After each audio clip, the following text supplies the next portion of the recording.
শ্ৰীমদ ভাগৱত প্ৰথম স্কন্ধ প্ৰথম অধ্যায় শ্লোক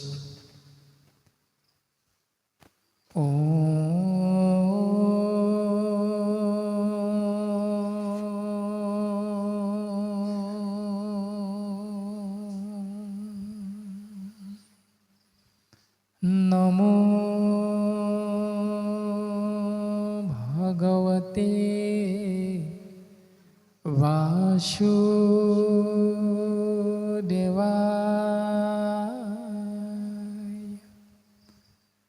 জন্মাদ্যস্য য়তোऽন্বয়াদিতৰতঃ স্বাৰ্থেষভিঘ্নস্বৰাট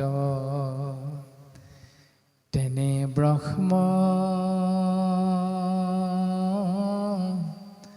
হৃদয়বাদী কৱয়ে মুহ্যন্তি য়ৎ সূৰয়ঃ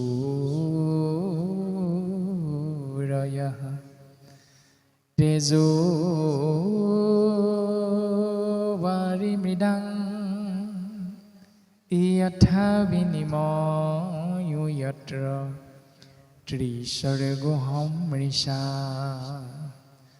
ধাম্না স্বেন সদা নিৰস্তকুহকং সত্যং পৰং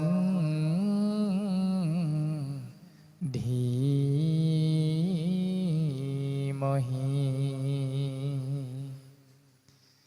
ধৰ্মঃ পূজিত কৈত ভূৱত্ৰ পৰমো নিৰ্মৎসদানং সতাং বেদং বাস্তৱমত্ৰ বস্তু শিৱদং তাপত্ৰ উন্মূলনম শ্ৰীমদ্ভাগৱতে মহামুনি কৃতে কিংবা পৰৈৰীশ্বৰ সদ্যো হৃদয়বৰুধ্যতে বত্ৰ কীৰ্তিৰেভীশুশুভীষ্টৎসনাৎ নিগমকল্পতৰুৰ্গলিতং ফলং শোকমুখাদমৃত দ্ৰৱ সংযুতম পিয়ত ভাগৱতং ৰসমালয়ং মুহুৰহুৰুচিকা ভবিভাবুকা হৰিৰাম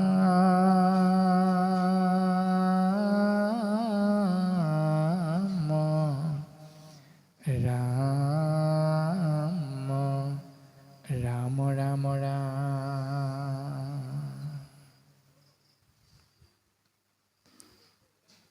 পদ মংগলাচৰণ আৰু ঋষি প্ৰশ্ন। হে ৰাম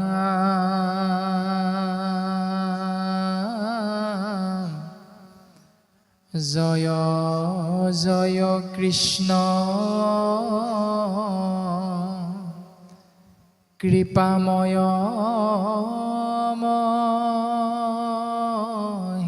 মহেশ্বৰ যাৰ বাগাসীৰে বহে ব্ৰহ্মা হৰি হৰ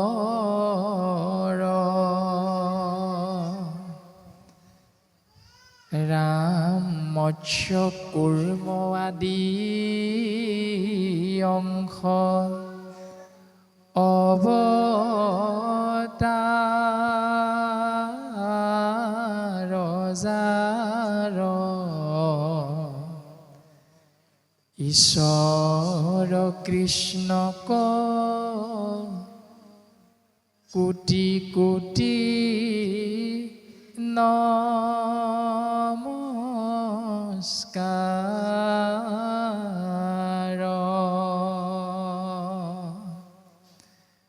ৰাম ৰাম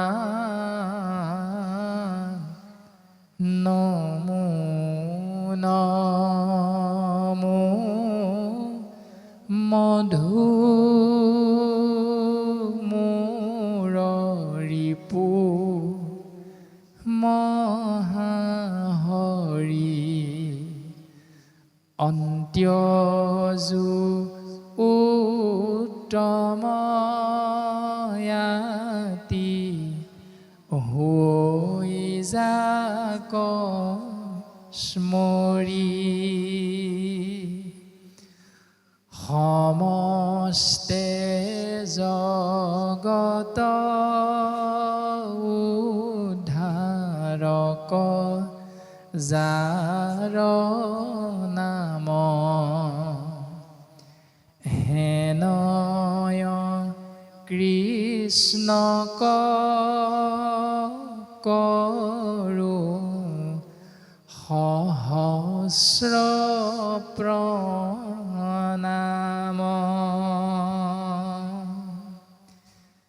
ৰাম প্ৰভু ভগৱন্ত ভকতৰ নৱ নিধি হৰিক স্মৰণে আৰম্ভৰ হোক সিদ্ধি হেৰা পৰীক্ষিত মুখ্য কথা দ্বাদশ স্কন্ধৰ কৃষ্ণৰ চৰণে ভনে কিংকৰ কৃষ্ণৰ প্ৰথম স্কন্ধৰ পৰা দ্বাদশ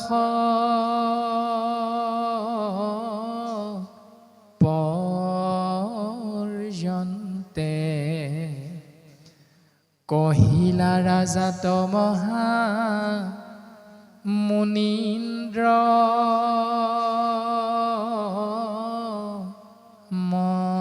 মহন্তে সংক্ষেপ কৰিয়া উদ্ধাৰিয়া তাৰ সাৰ শংকৰে ৰচিলা কৃষ্ণ চৰিত্ৰ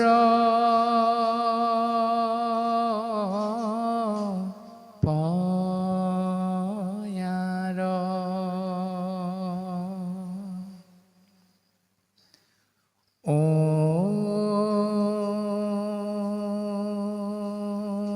অজ্ঞান তিমিৰান্ধস্য জ্ঞানঞ্জনা শলাকয়া চক্ষুৰুন্মীলিতং য়েন তস্मै শ্ৰীগুৰুৱে নমো নমঃ।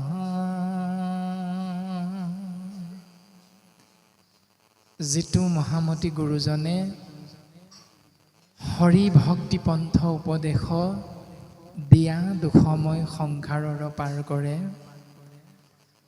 হেনয় পৰম গুৰু ঋণ সজীবাক প্ৰতি জানানিষ্ট অন্যত্ৰ উপায় নাহি অঞ্জলিত পৰে অন্যত্ৰ উপায় নাহি অঞ্জলিত পৰে সেইজনা জগতগুৰু পৰম গুৰু হ'ল শ্ৰীমন্ত শংকৰদেৱ। কৃপালু গুৰুজনাৰ দুখানি অভয় পদ কমলত সমস্ত জীৱৰ মংগলৰ অৰ্থে জয় জয়তে ভক্তি সহভাগী আজিৰ এই পবিত্ৰ ক্ষণত আমি অৰ্পণা কৰা হৈছে। কৃষ্ণ অ হৰি অ ৰাম গোবিন্দ। পুনঃসবাৰ সবাৰো শ্ৰীচৰণত আমি সেৱাভাগ নিবেদন কৰা হৈছে। কোন ভাগী স্কন্ধ, কোন অধ্যায়, সময়ৰ প্ৰতি লক্ষ্য ৰাখি পাঠ আৰু আলোচনা আপোনাসৱ মহামহন্তই চিন্তা কৰিছে,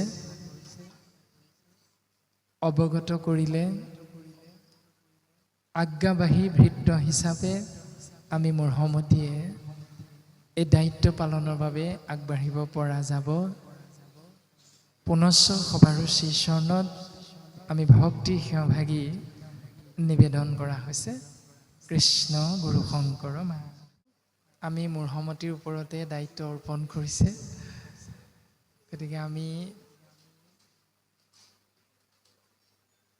সবাৰো শ্ৰীচৰণত ভক্তি সেৱাভাগী নিবেদন কৰা হৈছে। সময়ো বৰ্তমান 9 বাজিয়ে গ'ল, গতিকে সময়ৰ প্ৰতি লক্ষ্য ৰাখি আমি বিষয়বস্তু আগবঢ়াই নিবলৈ চেষ্টা কৰা হ'ব। দ্বিতীয় স্কন্ধ মহাভাগৱত ধৰ্মৰ পদবন্ধকে আমি আগবঢ়াবলৈ বিচৰা হৈছে। হ'বনে বাপসকল আইসকল? দ্বিতীয় স্কন্ধ মহাভাগৱত ধৰ্ম হ'বনে?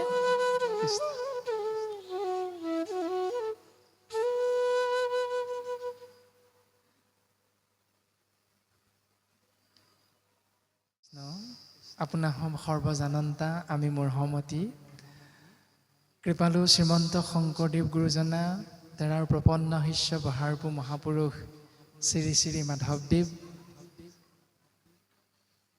দুইজনা গুৰুৱে কীৰ্তন দশম ঘোষা ৰত্নাৱলীৰ মাধ্যমেৰে আমি কলিৰ মলমতী মনুষ্য জীৱতত্বৰ পৰম মংগলৰ অৰ্থে সুন্দৰভাৱে কীৰ্তন দশম ঘোষা ৰত্নাৱলী ভাগৱত গীতাৰ মাধ্যমেৰে কাহিনী উপকাহিনীৰ জৰিয়তে সুন্দৰভাৱে উপদেশ প্ৰদান কৰিছে। আৰু সেই উপদেশকে সাৰোগত কৰি আমি আজি আশ্ৰয় কৰিব বিচৰা হৈছে কল্পতৰু পুৰাণৰ সূৰ্য মহাভাগৱত, যি মহাভাগৱতৰ বিষয়ে অপূৰ্ব সৃষ্টি নামঘোষা শাস্ত্ৰত মাধৱ গুৰুজনাই সিদ্ধান্ত দিছে। হেৰা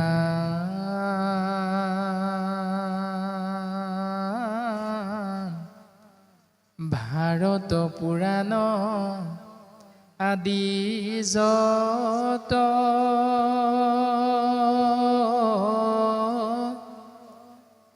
প্ৰকাশ কৰয় নানামত যত মহাজন খবৰ সভা মধ্যত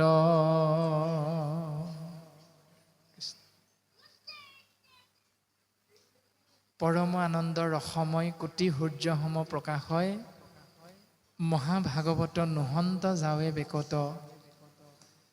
মাধৱ গুৰুজনাই সিদ্ধান্ত দিলে যে মহাভাৰত ৰামায়ণ 4 বেদ 14 শাস্ত্ৰ 17 ভাগী পুৰাণকে ধৰি সমস্তৰ জৰিয়তে আমি মলমতী মনুষ্যই এই সংসাৰত যি কৰ্মক ধৰ্ম হিচাপে আশ্ৰয় কৰোঁ, সেয়া প্ৰকৃততে শুদ্ধ নে অশুদ্ধ, সত্য নে অসত্য, ইয়াৰ বিষয়ে এটি উদাহৰণৰ জৰিয়তে বুজাব বিচাৰিছে যে যত মহাজন খবৰ সভা মধ্যত, যেনেকৈ এখনি সভাত পাত্ৰমন্ত্ৰী সেনাপতিকে ধৰি বিভিন্নজন ডাঙৰ ডাঙৰ বিষয়ববীয়া আসনাধীষ্ঠ হৈ থাকিলেও ৰজাৰ আসন যদি শূন্য হৈ থাকে, তেতিয়াহ'লে সেই সভাভাগীক কেতিয়াও ৰাজসভা বুলি কোৱা নাযায়। তেতিয়াহে ৰাজসভা বুলি কোৱা যাব যদি ৰজা আহি আসনাধীষ্ঠ হয়। ঠিক তেনেকৈ গুৰুজনাই সিদ্ধান্ত দিছে, পৰম আনন্দ ৰসময় কোটি সূৰ্য সম প্ৰকাশ হয়, মহাভাগৱত নোহন্ত যাৱে বেকত। যেতিয়ালৈকে কোটি কোটি সূৰ্য সমান পোহৰ দিয়া পৰম আনন্দ ৰসযুক্ত মহাভাগৱতৰ পদবন্ধে কোৱা কথাক আমি আশ্ৰয় নকৰিম তেতিয়ালৈকে আমি পালন কৰা নিয়মৰ শুদ্ধতাৰ জ্ঞান আমাৰ লাভ নহ'ব। গতিকে গুৰুজনে আমাক এনেধৰণে উত্তম শাস্ত্ৰ কল্পতৰু পুৰাণৰ সূৰ্য 18 নম্বৰ ভাগী মহাপুৰাণ ভাগৱত আমি জীৱৰ মংগলৰ অৰ্থে প্ৰকাশ কৰিছে আৰু তাকেই দ্বিতীয় স্কন্ধত সুন্দৰভাৱে সিদ্ধান্ত দিলে, হেৰা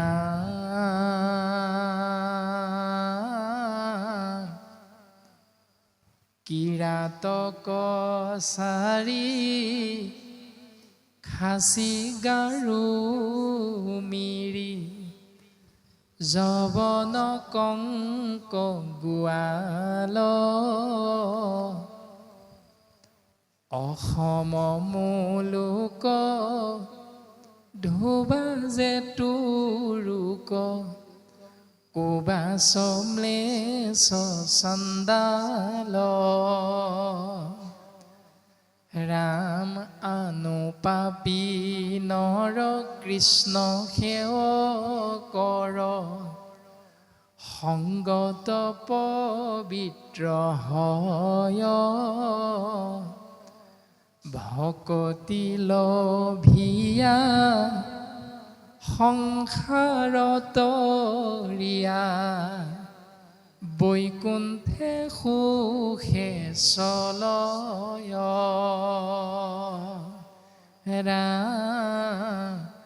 বৈকুণ্ঠে সুখে চলয়।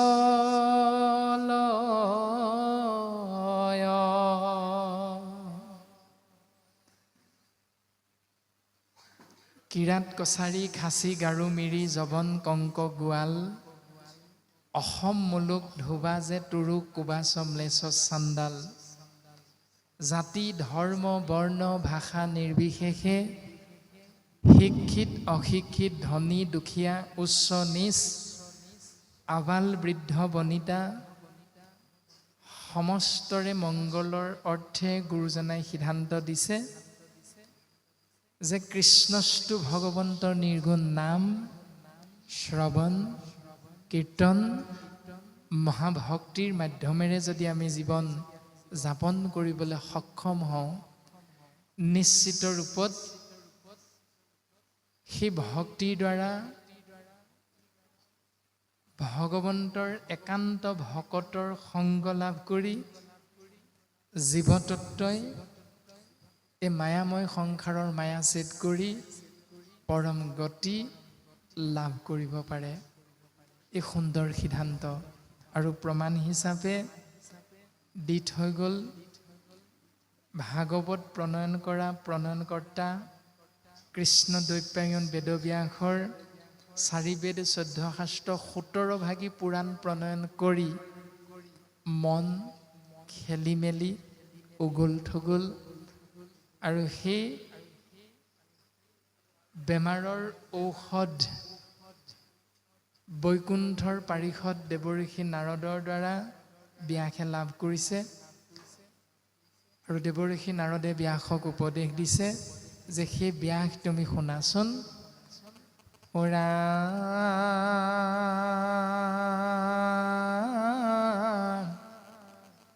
প্ৰকৃতি কহিলা তুমি আনসে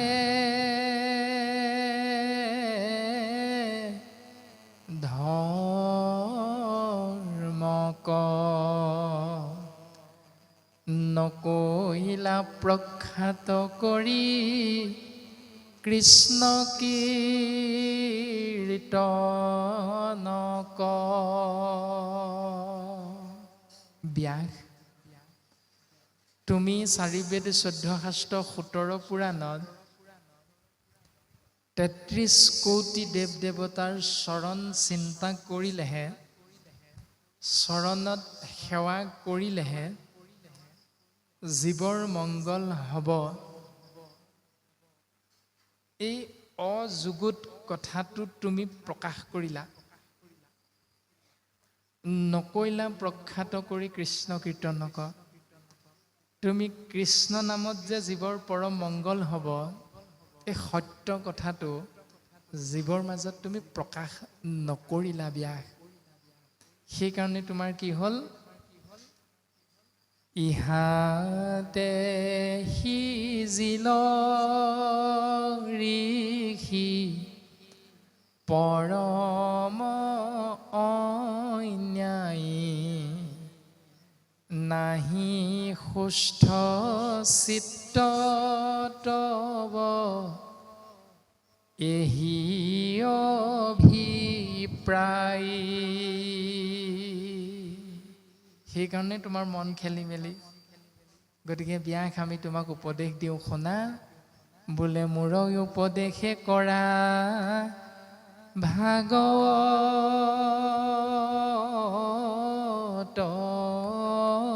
শাস্ত্ৰ, প্ৰচাৰক গোবিন্দৰ গুণ নাম মাত্ৰ।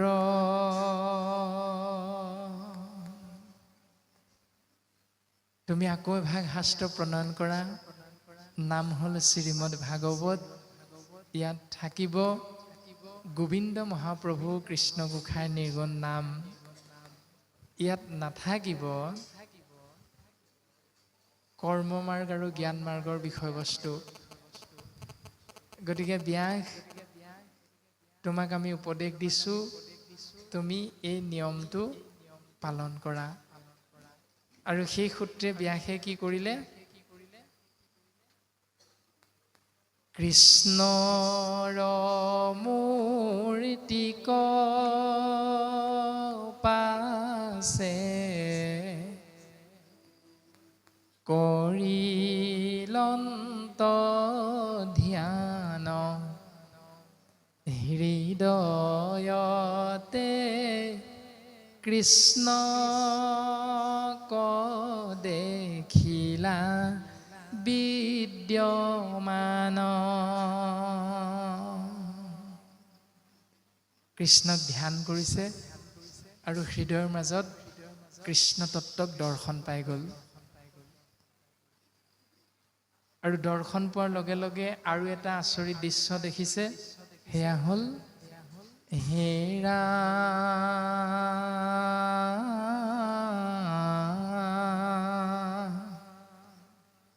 বাম পাশে মায়া দক্ষিণত ভক্তি মাও, দেখি ব্যাস ঋষিৰ ৰোমাঞ্চ ভৈল গাঁও। বাওঁফালে মায়াক দেখিলে, সোঁফালে ভক্তিক দেখা পালে। আৰু মায়াৰ কৰ্ম ভক্তিৰ কৰ্ম বুজি পালে। এই ৰামে মায়ায়ে বানে ধন্ত, ভক্তি মাতৃ মেলাৱন্ত,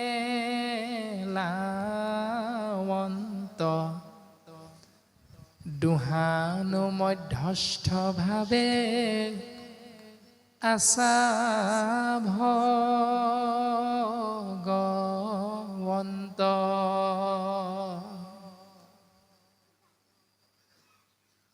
বাওঁফালে মায়া, মায়াৰ কৰ্ম বুজি পালে মায়াই জীৱক বান্ধি ৰাখে।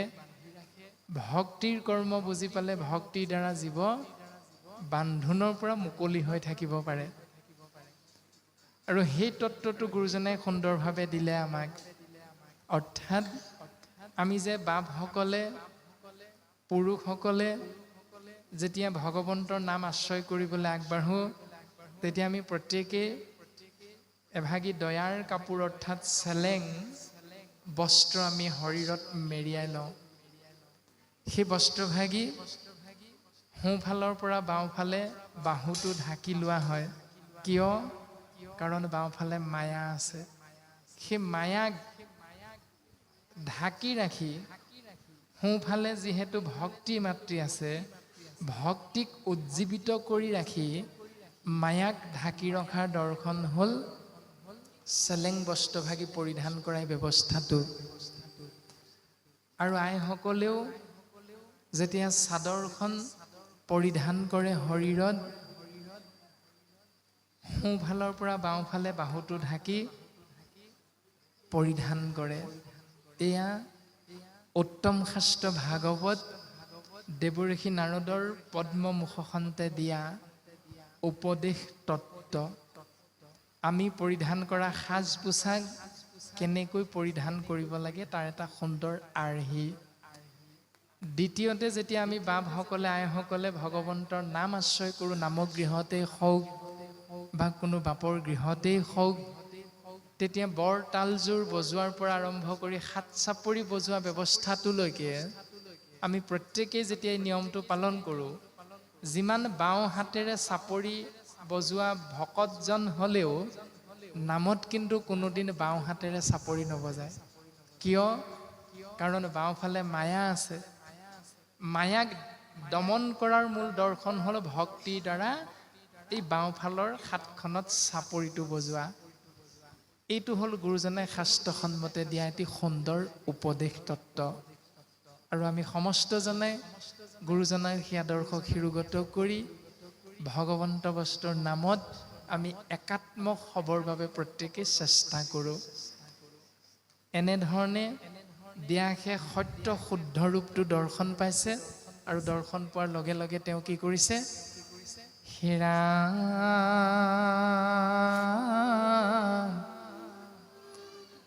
বন্ধৰ মুখৰ হেতু দেখি ব্যাস ঋষি ভাগৱত শাস্ত্ৰ পাছে কৰিলা হৰিষি। হৰিষি মানে আনন্দিত মন। আনন্দিত মনেৰে উত্তম শাস্ত্ৰ ভাগৱত প্ৰণয়ন কৰিছে জীৱৰ মংগলৰ বাবে। বান্ধোনৰ পৰা মুকলি হৈ থাকিব পৰা একমাত্ৰ উপায়টো যে কেৱল কৃষ্ণ নাম।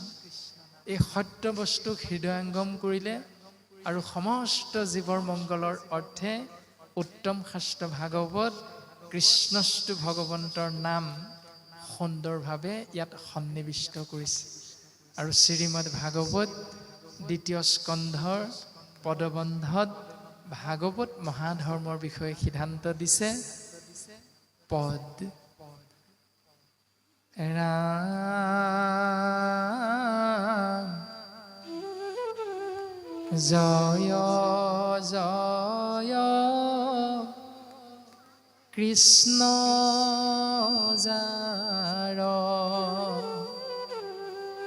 স্মৰণ মংগল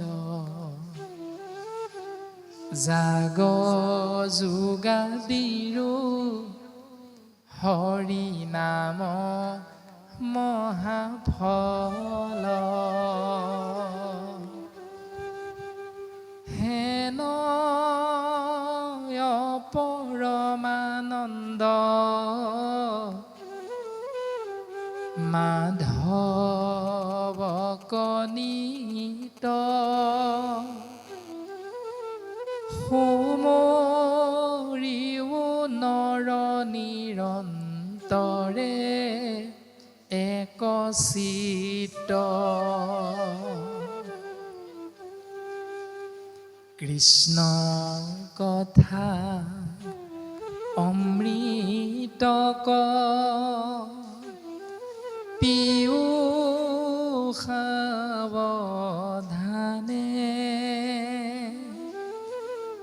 কৰি যতন যাবে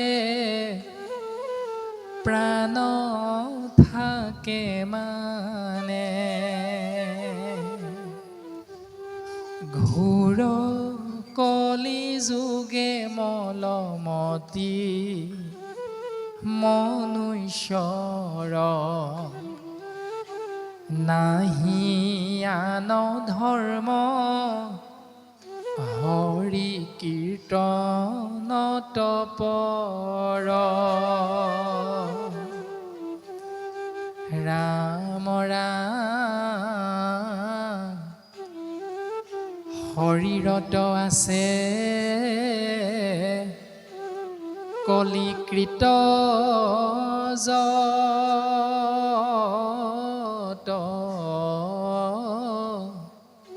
দুখ গোচুক প্ৰথমে কৰা হৰি হৰি ঘোষ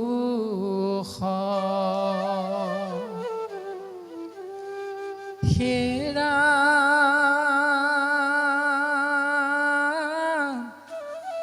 কৃষ্ণ চৰণে কৰি অশেষ প্ৰণতি অচ্যুতৰ কিংকৰ শংকৰ নিগদতি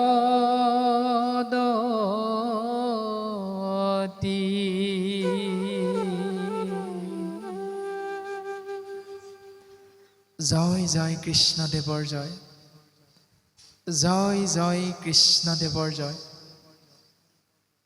জয় জয় কৃষ্ণদেৱৰ জয় কৃপালু শ্ৰীমন্ত শংকৰদেৱ গুৰুজনাই জয় জয়তে সৃষ্টি স্থিতি প্ৰলয়ৰ গৰাকী সৰ্বশক্তিমান ইশতত্ব কৃষ্ণদেৱৰ জয় জয়কাৰ ঘোষণা কৰিছে কিয় সেইজনাৰ নাম স্মৰণ কৰা মাত্ৰকে জীৱৰ পৰম মংগল সাধন হয় স্মৰণ মংগল কিমান কিমান মংগল হ'ব জাগ যোগা দিৰো হৰি নাম মহাফল কৰ্ম মাৰ্গ আৰু জ্ঞান মাৰ্গ সমস্তখিনি আশ্ৰয় নকৰাকৈও কৃষ্ণ নাম স্মৰণ কৰা মাত্ৰকে সমস্তৰে পুণ্যৰ গৰাকী হৈ যাব পাৰে সেইকাৰণে ভগৱন্ত পুৰুষৰ জয় জয়কাৰ ঘোষণা কৰিছে আৰু সেইজনা ভগৱন্ত পুৰুষৰ বিশেষণ প্ৰদান কৰিছে পৰমানন্দ স্বৰূপানন্দ সহজানন্দ নিত্যানন্দ আদি আদি ন আনন্দৰ গৰাকী ৰূপত আৰু সেইজন মাধৱক যদি আমি সমস্তজনে প্ৰত্যেক মুহূৰ্ততে নিতে নিতে স্মৰণ কৰিব পাৰোঁ তেতিয়াহ'লে হে কলিৰ মলমতি মনুষ্য তোমৰা হবৰ সৰ্বতো প্ৰকাৰে মংগল সাধন হ'ব এই বুলি কৃপালু গুৰুজনাই আমি সমস্ত জীৱক উপদেশ প্ৰদান কৰিছে এতিয়া আমি চিন্তা কৰিম যে ভগৱন্তৰ নাম কিমান দিনলৈকে আশ্ৰয় কৰিম কেতিয়া কেতিয়া ভগৱন্তৰ নামটো আশ্ৰয় কৰিম তাৰ উত্তৰ দিছে গুৰুজনাই যে কৃষ্ণ কথা অমৃতক পিউ সাৱধানে তেতিয়ালৈকে যে কৰিও যতন যাৱে প্ৰাণ থাকে মানে আমাৰ শৰীৰটোত 24টা তত্ত্ব আছে 10 প্ৰাণ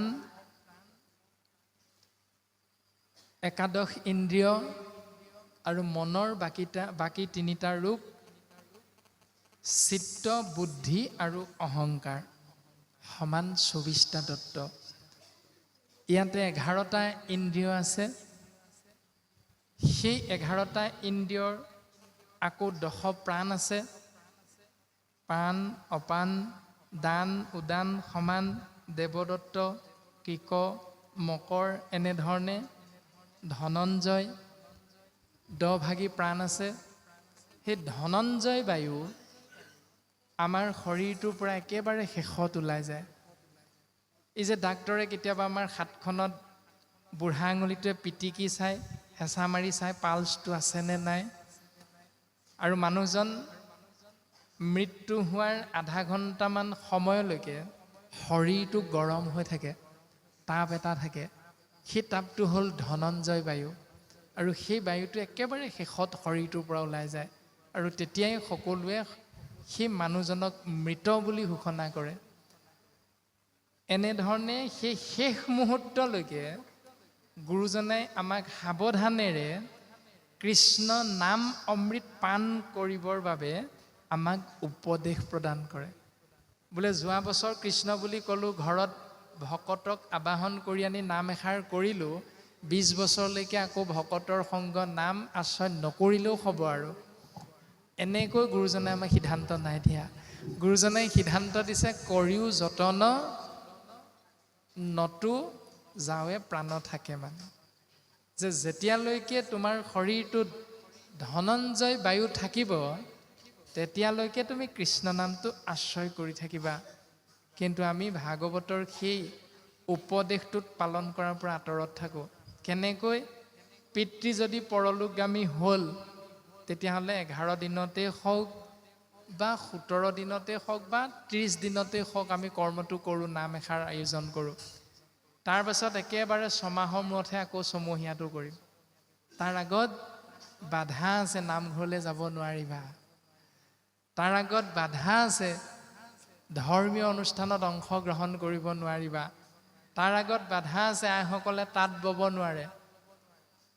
তাৰ আগত বাধা আছে, কাৰোবাৰ ঘৰত এমুঠি অন্ন গ্ৰহণ কৰিব নোৱাৰিব, কিন্তু পাৰিব 1 টকা দি ল'ব লাগিব, তেতিয়াহে পাৰিব। এনেকুৱা বিভিন্ন নীতি নিয়ম আমাৰ সমাজত প্ৰচলিত হৈ আছে। ভাগৱতে কিন্তু এইবিলাক নিয়ম এটাও কোৱা নাই। এবছৰ মূৰত বছৰিকীয়াটো কৰিম, তেতিয়াহে নামষাৰ ল'ম, তাৰ আগত নাম নহ'ব। বছৰিকীয়াটো হৈ যোৱাৰ পাছত প্ৰত্যেক বছৰে বছৰে সেই দিনটো আহি পৰিলে আপুনি মই ভকত কেইজনমানক মাতি আনি জলপান এমুঠি খোৱাৰ ব্যৱস্থা, অ হৰি অ ৰাম, এই ভগৱন্তৰ নামটো আশ্ৰয় কৰিবলৈ চেষ্টা এটা কৰি চাওঁ। কিন্তু গুৰুজনাই ক'লে, কৃষ্ণ কথা অমৃতক পিও সাৱধানে, কৰিও যতন যাৱে প্ৰাণ থাকে। মানে তোমাৰ শৰীৰটোত প্ৰাণ শক্তিটো থকালৈকে প্ৰত্যেক মুহূৰ্ততে নিৰন্তৰে স্মৰণ কৰা কৃষ্ণ নাম, সাধু সংগ আশ্ৰয় কৰা সেই সুধীবৃন্দ। এতিয়া আমি ভাগৱত পঢ়িছোঁ, ভাগৱত শুনিছোঁ, কিন্তু কিমানজনে এই নিয়মবিলাক পালন কৰি থাকোঁ? সেইটোৱে হ'ল ভাগৱত ধৰ্মৰ মূল দৰ্শন। আজি হয়তো বুজি পাম 2-এটা কথা, কিন্তু কালিলৈ আকৌ পাহৰি থাকিম। একেটাই হ'ব, বোলে কালি পৰহিৰ ল'ৰাটোৱে ভাগৱতৰ এই কথাকেইটা এনেকৈ কৈ থৈ গ'লেই হ'ব নেকি? আমাৰ ককাহঁতৰ দিনৰ পৰা চলি অহা নিয়ম আমি এৰিব নোৱাৰোঁ। এনেকৈয়ে আমি হয়তো আকৌ সেই আগৰ পৰম্পৰা নীতি নিয়মকেই পালন কৰি থাকিম। কিন্তু ভাগৱতে এইখিনি কথা নাই কোৱা। গতিকে ভাগৱতে যি কৈছে, এই শিলৰ ৰেখা, আমি তাক পালন কৰিবৰ বাবে যৎপৰোনাস্তি চেষ্টা কৰিম। কিয়নো ঘোৰ কলিযুগ, মানুহৰ মনবিলাক মলেৰে ভৰপূৰ, মলমতি বুলি কৈছে। চিন্তা শুদ্ধ নহয় আমাৰ। প্ৰত্যেক মুহূৰ্ততে আমাৰ মন খেলি মেলি মনত খেলি মেলি চিন্তাৰ মাধ্যমেৰে জীৱন আগবঢ়াই নিওঁতে আমি প্ৰত্যেক মুহূৰ্ততে জীৱনৰ বাটত উজুতি খাব লগা হয়। সেইকাৰণে গুৰুজনাই কৈছে, নাহি আন ধৰ্ম হৰি কীৰ্তনত পৰ। হৰিনাম শ্ৰৱণ কীৰ্তন মহাধৰ্মৰ বাহিৰে কলিৰ কৰাল গ্ৰাসৰ পৰা পৰিত্ৰাণ পাবৰ বাবে দ্বিতীয় এটা উত্তম কৰ্ম ধৰ্ম এই সংসাৰত গুৰুজনাই আমাক দি থৈ যোৱা নাই। দিছে কেৱল নাম ধৰ্ম।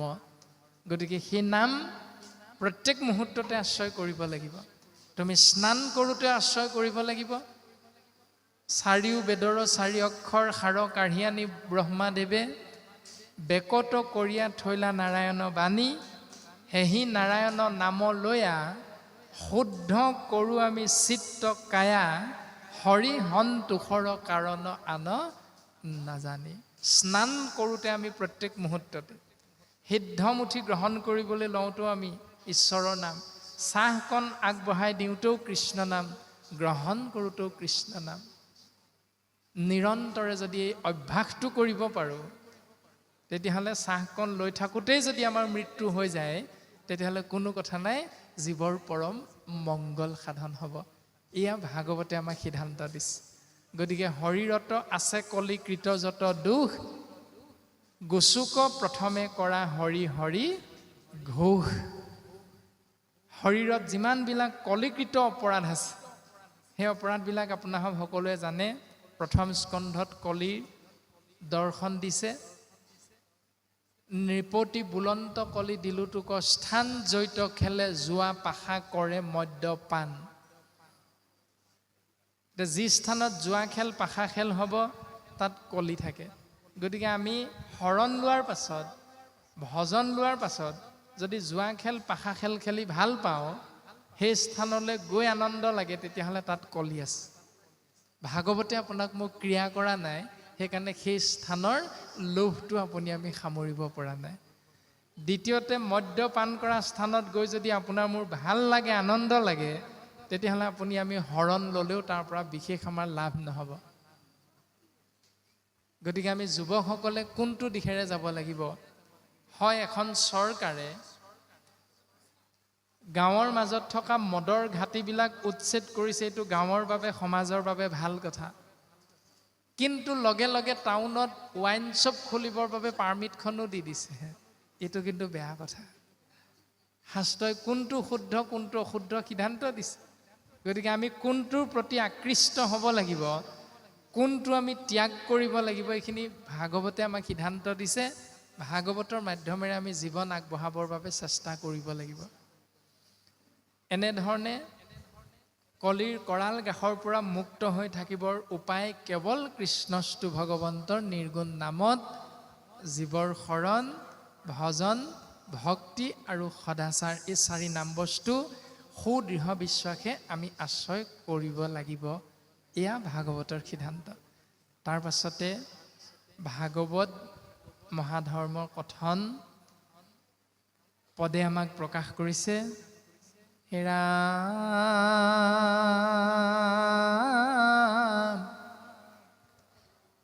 দ্বিতীয় স্কন্ধৰ কথা শুনিও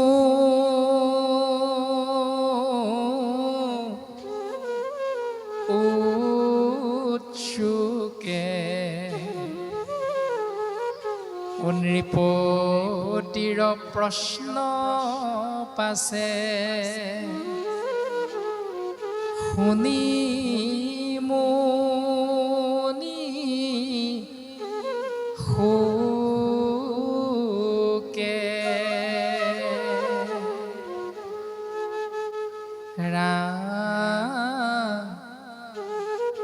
কৃষ্ণ পদ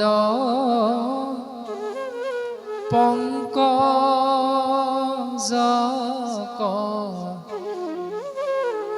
হৃদয়ত ধৰি, উদিলন্ত সিদ্ধান্ত তাংক সাধুৰ বাদ কৰি,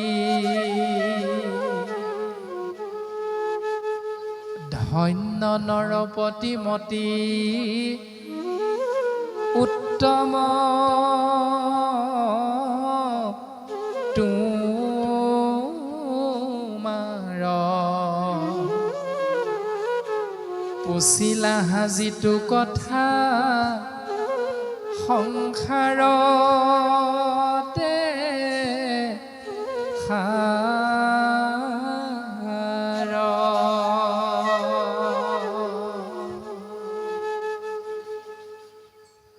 হে ৰাজন পৰীক্ষিত,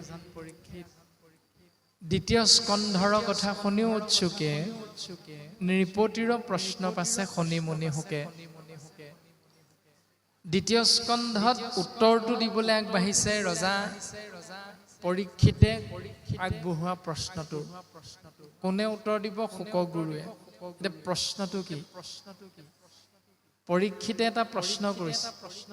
প্ৰশ্নটো কি? ভাগৱতৰ প্ৰথম স্কন্ধৰ পদবন্ধই সিদ্ধান্ত দিছে যে যেতিয়া শ্ৰমিক মুনিৰ আশ্ৰমত ৰজা পৰীক্ষিত গৈ উপস্থিত হৈছিল, পিয়াহত অন্থকণ্ঠ শুকাই গৈছিল, তেতিয়া ৰজা পৰীক্ষিতে এটুপি পানী শ্ৰমিক মুনিক বিচাৰিছিল। শ্ৰমিক মুনি ধ্যানমগ্ন আছিল, সেইকাৰণে পানী দিম নিদিম তাৰ সমিধান নিদিলে। তাতেই ৰজা অকণমান ক্ষুণ্ণ হ'ল। মাধৱ গুৰুজনে নামঘোষাত লিখিছে, যতেক অনৰ্থ আছে সংসাৰত, তাতে তিনিবিধ সাৰ, কাম ক্ৰোধ লোভ, আপোন নাশন জানি কৰা পৰিহাৰ। পৰিহাৰ মানে ত্যাগ কৰা। কাম ক্ৰোধ লোভ এই তিনিটাই হ'ল এজন শ্ৰেষ্ঠতম দিশেৰে আগবঢ়া মনুষ্যক অধোগতিৰ ফালে লৈ যাব পৰা ব্যৱস্থাটো। গতিকে জানি কৰা পৰিহাৰ বুলি কৈছে। এই তত্ত্বটো উপলব্ধি কৰি এই তিনিটা ব্যৱস্থাৰ পৰা আমি সদায় নিজক আঁতৰাই ৰাখিব লাগে। সেইকাৰণে এটা সুন্দৰ কথা যে মদ খাব নোৱাৰিলে কিহৰ ভকত? ভকতক মদ খাবৰ বাবে শাস্ত্ৰই উপদেশ দিছে। আৰু ভকতৰ কাম হ'ল মদাহী জন্ম দিয়া। এতিয়া আমি চিন্তা কৰিব লাগিব, কি কথাটো কৈ দিলে? মদ খাব নোৱাৰিলে কিহৰ ভকত? মদ শব্দৰ অৰ্থ হ'ল অহংকাৰ। যদি আমি শৰণ ভজন ভক্তি সদাচাৰ গ্ৰহণ কৰিলোঁ, তেতিয়াহ'লে আমাৰ খংটো নাথাকিব লাগিব। এইটো আমি হজম কৰিব পাৰিব লাগিব। পান কৰিবলৈ কৈছে, হজম কৰিবলৈ কৈছে। গতিকে ভকতে মদ খাব লাগিব। অহংকাৰটো দমন কৰিব পাৰিব লাগিব ভকত হ'লে। আৰু মদাহীৰ জন্ম দিয়া মানে সেই অহংকাৰ শূন্য অভিমান শূন্য এটি সৎপুত্ৰ জন্ম দিয়াটোৱে হ'ল ভকতৰ মূল বিষয়বস্তু। যেনেকৈ প্ৰহ্লাদৰ জন্ম হৈছে, যেনেকৈ ধ্ৰুৱৰ জন্ম হৈছে, তদনুৰূপ এজন ভকত হ'লে আমি ভকত সন্তান জন্ম দিবলৈ চেষ্টা কৰিব লাগিব। এনেকৈয়ে ৰজা পৰীক্ষিতে ক্ৰোধৰ বশৱৰ্তী হৈ ঊৰ্ধ্বগামী হোৱা জীৱনটোক অধোগতিৰ ফালে লৈ গুচি গ'ল। আৰু অধোগতিৰ ফালে লৈ যাওঁতে 7 দিন 7 ৰাতিৰ অন্তত তক্ষকৰূপী কালসৰ্পৰ দংশনত মৃত্যু হ'ব, এই অভিশাপটো শিৰ পাতি ল'ব লগা হ'ল। আৰু শিৰ পাতি লোৱাৰ লগে লগে চিন্তা কৰিছে। চিন্তাটো প্ৰশ্ন ৰূপত গুৰুজনাই প্ৰথম স্কন্ধত প্ৰকাশ কৰিছে। কাৰ আগত? 60,000 ঋষিমুনিৰ আগত। প্ৰশ্নটো কি? ৰাম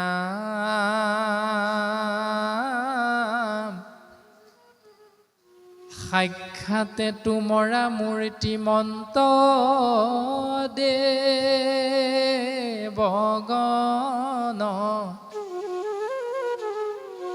ভৈলা আখি মোৰ উপকাৰে উপশন।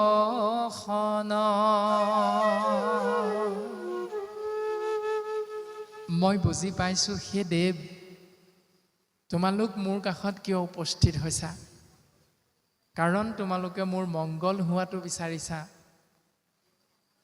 কিন্তু কি মংগল কৰিব লাগে তোমালোকে হয়তো জানিবও পাৰা, নেজানিবও পাৰা।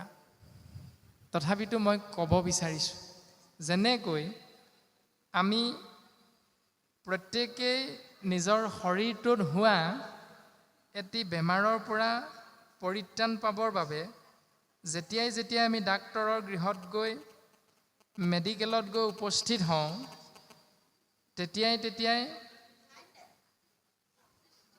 ডাক্তৰে আমাক সোধে কি হৈছে আৰু আমি ৰোগী হিচাপে উত্তৰটো কি দিওঁ বোলে ছাৰ আপুনিহে ডাক্তৰ মই ৰোগীহে মই আপোনাৰ ওচৰত দেখাবলৈ আহিছোঁ মোৰ কি হৈছে আকৌ আপুনিহে দেখোন মোক ওলোটাই সুধিছে তোৰ কি হৈছে মই নাজানো নহয় মোৰ কি হৈছে আপুনি চাই কৈ দিয়ক মোৰ কি হৈছে এই বুলি আমি কোনোবা ৰোগীয়ে কওঁনে ডাক্তৰক উভতি কেতিয়াও নকওঁ ডাক্তৰে সুধিলে আমি কওঁ ছাৰ আজি এসপ্তাহমানৰ পৰা ৰাতি এনেকুৱা হয় কিনো হৈছে ধৰিব পৰা নাই আপুনি কৈ দিয়কচোন ছাৰ কিনো হৈছে মোৰ এই বুলি আমি ধুনীয়াকৈ বুজাই দিওঁ ডাক্তৰক আৰু ডাক্তৰে তাৰে আলম লৈ পৰীক্ষা নিৰীক্ষা কৰি আমাৰ কি হৈছে তাৰ উত্তৰটো সুন্দৰভাৱে আমাক দিয়ে ঠিক তেনেকৈ ৰজা পৰীক্ষিতেও তেওঁৰ চাৰিওকাষে উপস্থিত হোৱা ৬০,০০০ ঋষিমুনিয়ে যদিও ত্ৰিকালদৰ্শী হিচাপে তেওঁলোকে জানে পৰীক্ষিতৰ কি হৈছে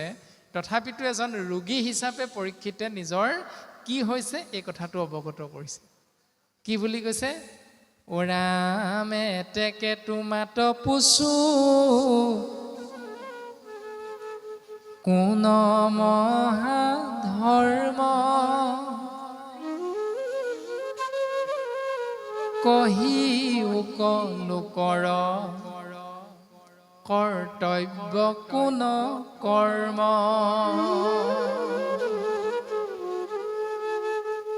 কেনমতে হুৱে সৰ্ব পাপত উদ্ধাৰ অ ৰাম কোন কৰ্মে পাৱৈ লোক সংসাৰৰ পাৰ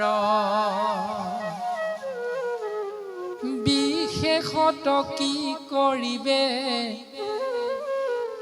ম্ৰিয়মান লোকে বিমঋষি কহিও মুত ঋষি লোকে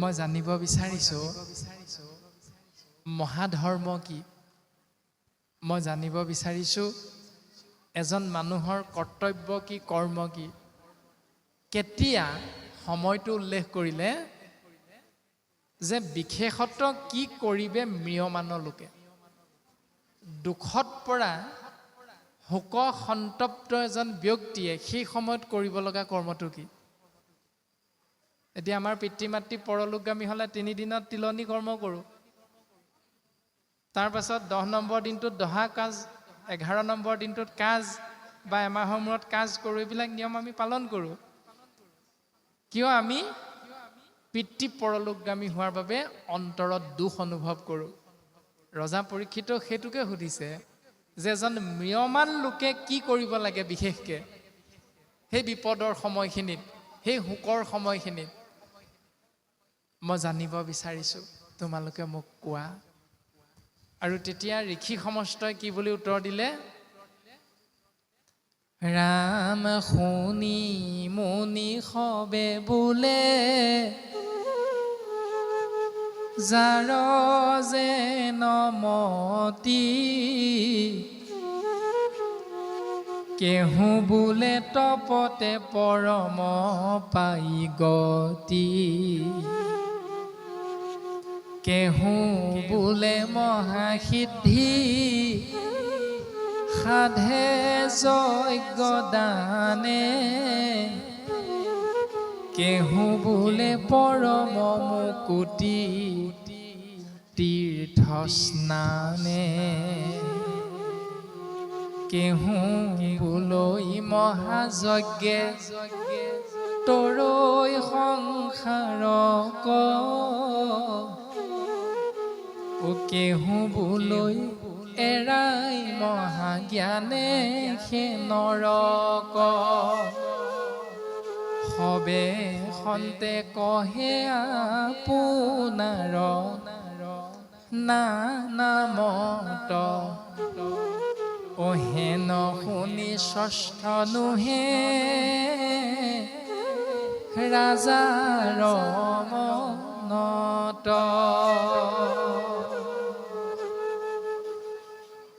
প্ৰশ্নৰ উত্তৰ দিবলৈ আগবাঢ়ি কোনো ঋষিমুনিয়ে ক'লে, হে ৰাজন পৰীক্ষিত, তুমি তপস্যা কৰা, তোমাৰ পৰম গতি হ'ব।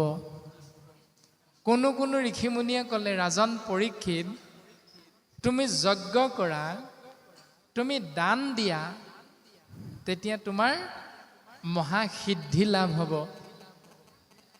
কোনো ঋষিমুনিয়ে ক'লে, ৰাজন তুমি তীৰ্থক্ষেত্ৰ ভ্ৰমণ কৰি তাত স্নান কৰা, তোমাৰ মংগল সাধন হ'ব।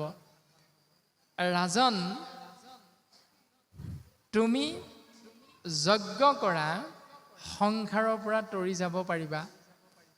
ৰাজন তুমি জ্ঞান মাৰ্গক আশ্ৰয় কৰা, নৰকৰ পৰা উদ্ধাৰ পাব পাৰিবা। এনেকৈ বিভিন্নজন ঋষিমুনিয়ে যিমানেই মত প্ৰকাশ নকৰক কিয়, সবে হন্তে কহে আপোনাৰ নানা মত, হেন শুনি ষষ্ঠ নোহে ৰাজাৰ মনত। পৰীক্ষিতে এটাও পচন্দ নকৰিলে, এটাও মনোপুত নহ'ল। এতিয়া আমি এই বুলিও ভাবিব পাৰোঁ, পৰীক্ষিতে নকৰিলে যেনিবা আমিও নকৰিম নেকি, এই বুলি ভাবিবও পাৰোঁ। আকৌ তেতিয়াই আমি চিন্তা কৰিম যে আমি কিমান জ্ঞানী, পৰীক্ষিত কিমান জ্ঞানী। পৰীক্ষিত এনে এজন মহাভাগৱত, যিজনে মাতৃগৰ্ভতে শংখ চক্ৰ গদা পদ্মধাৰী ভগৱন্ত বিষ্ণুৰ চতুৰ্ভুজ ৰূপটো মাতৃগৰ্ভত থাকোঁতে দেখা পাই আহিছে। তেনেকুৱা ভকত, যিজনে মাতৃগৰ্ভতে ভগৱন্তক দৰ্শন পাই আহিছে। সেইকাৰণে পৰীক্ষিতৰ প্ৰথম নামটো হ'ল বিষ্ণুৰাত, তাৰ পাছতহে পৰীক্ষিত হৈছে দ্বিতীয় নাম। এনে এজন মহান জ্ঞানী, মহান ভকতে যেতিয়া ওপৰত গৈ আহে এটাও নিয়ম মনপুত নহ'ল, তেতিয়াহ'লে আমি সেইকেইটা নিয়ম পালন কৰাটো শুদ্ধ হ'ব নে নহ'ব, তাৰ উত্তৰ ভাগৱতে আমাক দিছে। তাৰপিছত চিন্তা কৰিছে পৰীক্ষিতে, চিন্তা কৰি থাকোঁতে হঠাৎ পৰম তত্ত্বদৰ্শী অময়া ভকত শুকগুৰুৰ আগমন হ'ল। আৰু শুকগুৰুৰ আগমন হোৱাৰ লগে লগে ৰজা পৰীক্ষিতে সেৱাভাগ নিবেদন কৰিছে শুকগুৰুৰ চৰণত। বোলে সেই গুৰুদেৱ, আমি যে কওঁ আজি মোৰ গৃহ তীৰ্থটো অধিক পবিত্ৰ ভৈলায়া শেষ, যিহেতু সাক্ষাতে জগতৰ গুৰু, আপুনি ভৈলা প্ৰৱেশ, ৰাম আপুনি ভৈলা প্ৰৱেশ। ক'ৰ পৰা এইটো নিয়ম পালোঁ আমি? গৃহলৈ অহা অতিথিজনক যে ঈশ্বৰ জ্ঞান কৰিব লাগে, ভাগৱতে দিছে আমাক সিদ্ধান্ত। কাৰণ মহান ভকত পৰীক্ষিতে তেওঁ গৃহত উপস্থিত হোৱা প্ৰত্যেকজনাকে এই বুলিয়ে সেৱা নিবেদন কৰিছে। আৰু শুকগুৰুৰ আগমন হোৱাৰ লগে লগেও কৈছে, হেৰা দেৱৰো দুৰ্লভ তজু দৰ্শন, অন্তকালে পাইলো আমি, আন হেতু নাই কৃষ্ণৰে হে কৃপা, কিনো ভৃত প্ৰিয় স্বামী, তোমাৰ চৰণে মৰণ সময়ে পশু প্ৰভু সাম্প্ৰত, ম্ৰিয়মান মনৰে সদায়ে কি কৰ্ম কৰিবে ইটো লোকত এৰাম কাহাক শুনিবে কাহাক জপিবে কাহাক স্মৰিবে নৰে ভজিবাক যোগ্য কোননো দেৱতা কহিও মোক সত্তৰে শ্ৰৱণ কীৰ্তন স্মৰণ যোগ্য নহি যত যত কথা তুমি হি পৰম গুৰু মহামানী কহিও মুত সৰ্বথা মোক সকলোখিনি ভাঙি পাতি কোৱা এই বুলি কৈছে আন হেতু নাই কৃষ্ণ ৰেখে কৃপা কিনো ভৃত্য প্ৰিয় স্বামী শোকগুৰুৰ আগমন হ'ল ধন্যবাদটো কাক দিলে ঈশ্বৰক দিলে হেতু মানে হ'ল কাৰণ আন হেতু নাই হে গুৰুদেৱ তুমি আমাৰ গৃহত আহি উপস্থিত হ'লা ইয়াৰ বাবে ধন্যবাদটো পৰীক্ষিতে ঈশ্বৰক দিছে ইয়াৰ কাৰণ বেলেগ একো নহয় মই ঈশ্বৰৰ দাস আৰু সেইকাৰণে আমাৰ স্বামী ঈশ্বৰ পুৰুষে আমি দাসৰ শিৰত এক কণিকা কৃপা বৰ্ষণ কৰিছে আৰু সেইকাৰণে তোমাৰ দৰে এজন পৰম গুৰু আমাৰ গৃহত আহি পদাৰ্পণ কৰিলে চৰণৰ ধূলা দিলে এতিয়া আমি চিন্তা কৰিব লাগে কি বুলি যেতিয়া আমাৰ সন্তানটোৱে এটা চাকৰি পায় যেতিয়া আমাৰ সন্তানটোৱে মেট্ৰিক পৰীক্ষা হায়াৰ ছেকেণ্ডাৰী পৰীক্ষা দিবলৈ আগবাঢ়ে তাৰ প্ৰাক মুহূৰ্তত আমি প্ৰত্যেকজন পিতৃ মাতৃয়ে নামঘৰত গৈ গুৱাপান অৰিহণা চাকি বন্তি ধূপ ধূনা সহিতে সেৱাভাগ জনাওঁনে বাৰু প্ৰায় এইটো নিয়ম আমি পালন কৰোঁ যেতিয়া ঈশ্বৰ পুৰুষে এক কণিকা কৃপা কৰিলে তথাস্তু বুলি তেতিয়া আপোনাৰ মোৰ সন্তানে সফলতাৰ শিখৰত আৰোহণ কৰে আৰু যেতিয়াই অঞ্চলটোলৈ গৌৰৱ কঢ়িয়াই আনে সন্তানটোৱে ডিষ্টিংশ্যন সহ ষ্টাৰ মাৰ্ক সহ সেইদিনা ফলাফলটো ওলোৱাৰ লগে লগে কেইজন পিতৃ মাতৃয়ে নামঘৰত গৈ ভগৱন্তক ধন্যবাদটো দি থৈ আহোঁ কোনজন পিতৃ মাতৃ যাওঁ বাৰু সেইদিনা নামঘৰলৈ যাওঁনে নাযাওঁ কি কৰোঁ সেইদিনা খানা এটা হয় আমাৰ প্ৰত্যেকৰে ঘৰত আৰু খানাটো আমিষ হয় নে নিৰামিষ হয়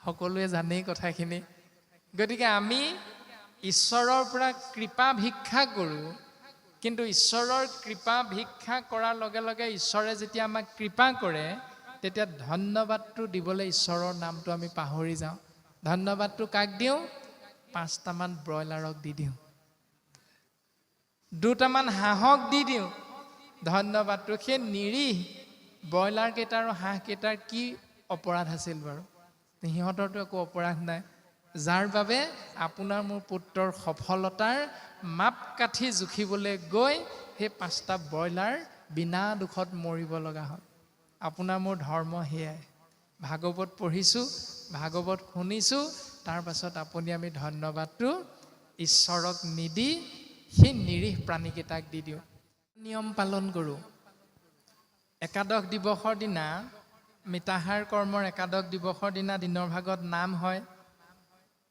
তাৰ পাছত ৰাতিলৈ হাজাৰী ঘোষা পাঠ হয় নাম প্ৰসংগ হয় 14 প্ৰসংগ কিন্তু তাৰ প্ৰাক মুহূৰ্তত হেউকী সমস্ত বংশ পৰিয়ালে এটা নিয়ম পালন কৰে সকলো সমাজত এইটো নাই কিন্তু আমি দেখা এটা কথা সেইটো হ'ল খাৰ মাছ খোৱা আছেনে এইটো নিয়ম আপোনালোকৰ সমাজত আছে বুলি আমি কোৱা নাই আপোনালোকে নিশ্চয় এইটো শুনিছে খাৰ মাছ খোৱা মানে সন্ধিয়াতে মাছেৰে সিদ্ধমুঠি সেউকী বংশ পৰিয়ালে খাব লাগিব তাৰ পাছতহে 14 প্ৰসংগ হ'ব প্ৰশ্নটো হ'ল দিনৰ ভাগত 10 দিনলৈকে কায়ে কষ্টে ব্ৰতে বিধানে থাকিল আৰু 11 নম্বৰ দিনা ৰাতি সাত্বিক নামখাৰৰ আগত তৈল ভোজনটো কৰি লোৱা হ'ল। 12 নম্বৰ দিনটোত ভকতৰ লগত আকৌ তৈল ভোজন কৰিবলৈ ৰৈ থকাৰ কিবা অৰ্থ আছে জানো? গতিকে আপুনি আমি পালন কৰা নিয়মবিলাক ভাগৱতৰ মতে শুদ্ধ নে অশুদ্ধ খুব সুন্দৰভাৱে এনেধৰণে আমাক সিদ্ধান্ত দিছে। আৰু লগে লগে শুকগুৰুৱে উত্তৰটো দিছে কি বুলি? ভাগৱতৰ প্ৰথম স্কন্ধৰ একেবাৰে শেষৰ ফালে পদবন্ধত ছবিচন্দভাগীৰ জৰিয়তে কৃপালু গুৰুজনাই সেই উত্তৰটো প্ৰদান কৰিছে।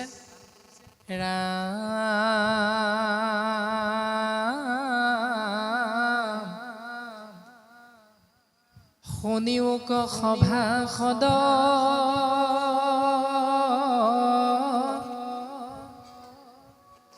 ও মহাভাগৱত পদ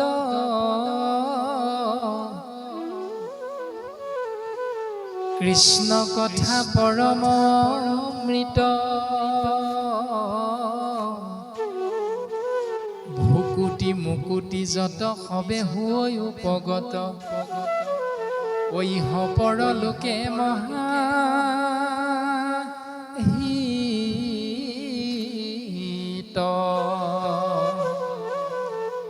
ও ৰাম পূৰ্বত নজানে কেৱে পৃথিৱীত শুকদেৱে কলিযুগে কৰিলা প্ৰচাৰ বিচাৰি নিশ্চয় কৰি পিয়াক কৰ্ণ ভৰি ৰাম মহা মহা ভাগ্য আছে যাৰ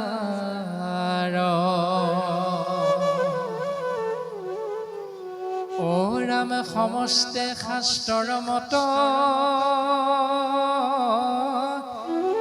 বেদ বেদান্তৰু তত্ত্ব কৃষ্ণে পৰম ইষ্ট দেৱ পূজৈ যাক ব্ৰহ্মা হৰে কোনো পামৰণৰে তাংক আশী নকৰিবে হে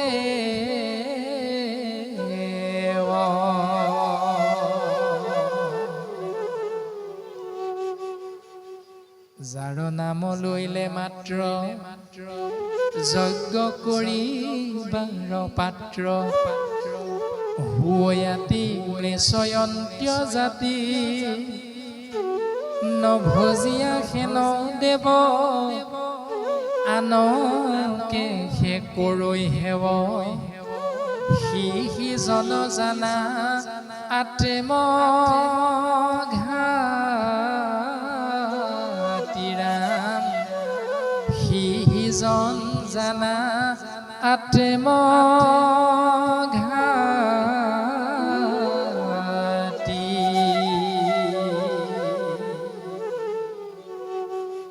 আত্মঘাতী ইংৰাজীত শব্দটো হ'ল সুইচাইড।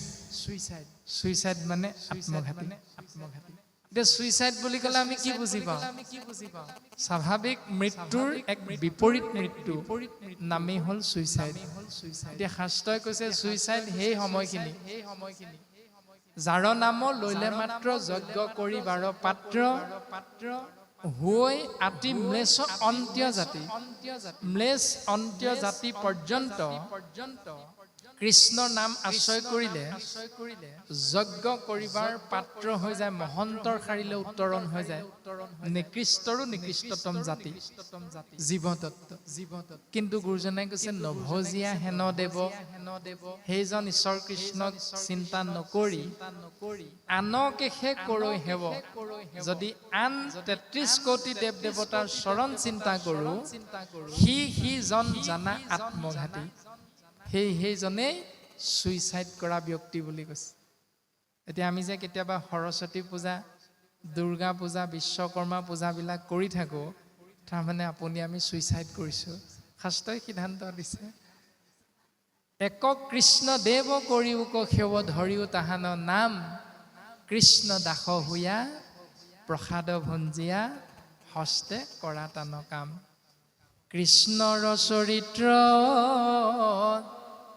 পৰম অমৃত, ওৰা মাত পৰে নাহি আন। কোটি কোটি তীৰ্থ তপ জপ যজ্ঞ, সবেও নহি সমান। ৰাম ৰাম কৃষ্ণ গুণ নাম, ধৰ্ম অনুপাম, আকসাৰ কৰি ধৰা। যত দেৱ ধৰ্ম দূৰতে তেজীয়া, ৰাম কৃষ্ণত ভকতি কৰা।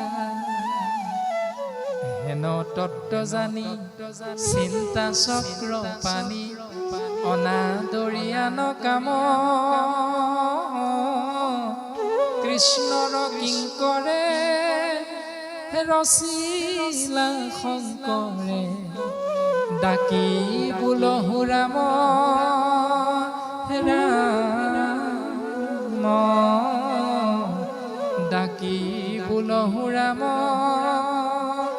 ৰাম।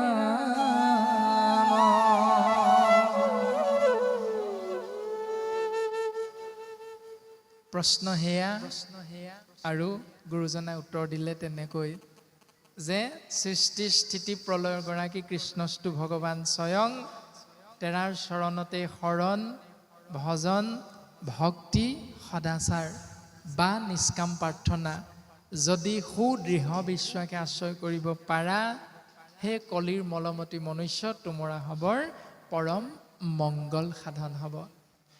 এই বুলি গুৰুজনাই আমি সমস্ত জনাকে উপদেশ প্ৰদান কৰিছে। আৰু লগে লগে গুৰুজনাই এটি স্বভাৱ দেখুৱালে যে কৃষ্ণ পদ পংকজক ধৰি হৃদয়ত, দিলন্ত সিদ্ধান্ত তাংক সাধুৰ বাদ কৰি। পোনে পোনে উত্তৰটো দিয়া নাই বোলে ৰাজা পৰীক্ষিত তুমি সামান্য প্ৰশ্নৰ উত্তৰটো নাজানানে, এই বুলি নাই কোৱা। কি বুলি ক'লে? কৃষ্ণৰ চৰণ যুগল হৃদয়ত ধাৰণ কৰিছে।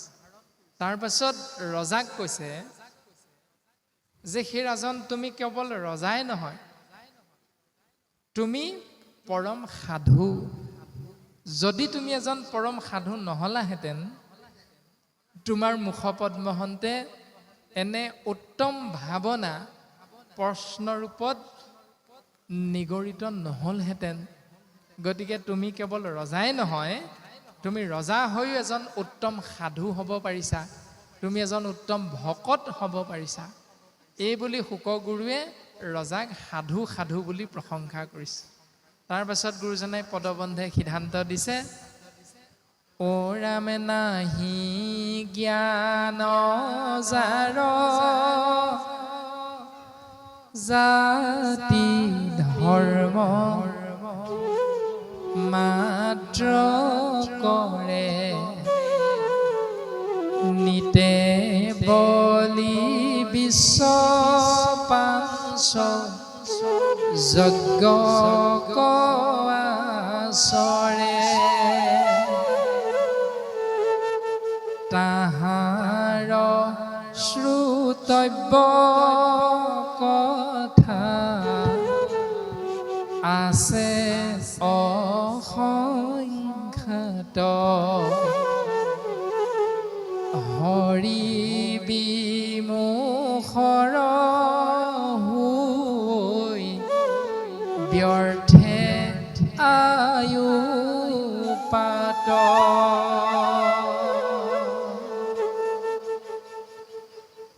যাৰ জ্ঞান নাই, যিজনাই জাতিগতভাৱে ধৰ্ম কৰে, নিতে নিতে বলি বিশ্বৰূপী পাঁচটা কৰ্মক যজ্ঞ হিচাপে আশ্ৰয় কৰে, গুৰুজনাই কৈছে তাহাৰ শ্ৰুতব্য কথা আছে অসংখ্যাত, তেওঁলোকে শুনিব লগা বহুত কথা আছে, কিয়নো হৰি বিমুখৰ হোৱে ব্যৰ্থে আয়ুপাত, কিয়নো তেওঁলোক ঈশ্বৰ বিমুখী, সেইকাৰণে তেওঁলোকৰ আয়ুসবিলাক এনে এনে যায়। গতিকে গুৰুজনাই সিদ্ধান্ত দিলে পঞ্চযজ্ঞৰ বিষয়ে। কি বুলি? জন্মসূত্ৰে আমি সমস্ত জনাৰে পাঁচটা ধাৰ লাগি আহে এই সংসাৰলৈ আহোঁতে। জন্মসূত্ৰে সেই পাঁচটা ধাৰ কি কি? দেৱ, ঋষি, ভূত, পিতৃ, কুটুম্বজনৰ উপজিলে তাসম্বাৰ ঋণী হোৱে নৰ। জন্মসূত্ৰ হিচাপে দেৱতা ঋণ, ঋষি ঋণ, ভূত ঋণ, পিতৃ ঋণ আৰু পুষ্য ঋণ বা কুটুম্ব ঋণ। এতিয়া এই ঋণকেইটা কেইটাৰ পৰা উদ্ধাৰ পাবৰ বাবে আমি যিখিনি কৰ্ম কৰোঁ সেই কৰ্মখিনিক পঞ্চযজ্ঞ বুলি কৈছে। এতিয়া সেই পঞ্চযজ্ঞৰ দৰ্শন গুৰুজনাই ক'লে, এৰা দেৱ ঋষি ভূত পিতৃ কুটুম্বজনৰ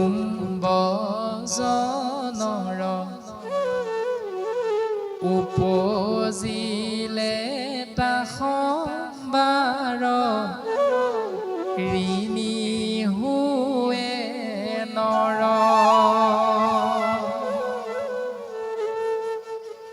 হোমে দেৱ ঋণ খোজে তৰ্পণে ঋষিৰ বলিদানে ভূত শ্ৰাদ্ধ আদিয়ে পিতৃৰ সমভাৱে সুহৃদজনৰ খোজে ঋণ এহি ভাৱে ঋণী সদা ভকতি বিহীন।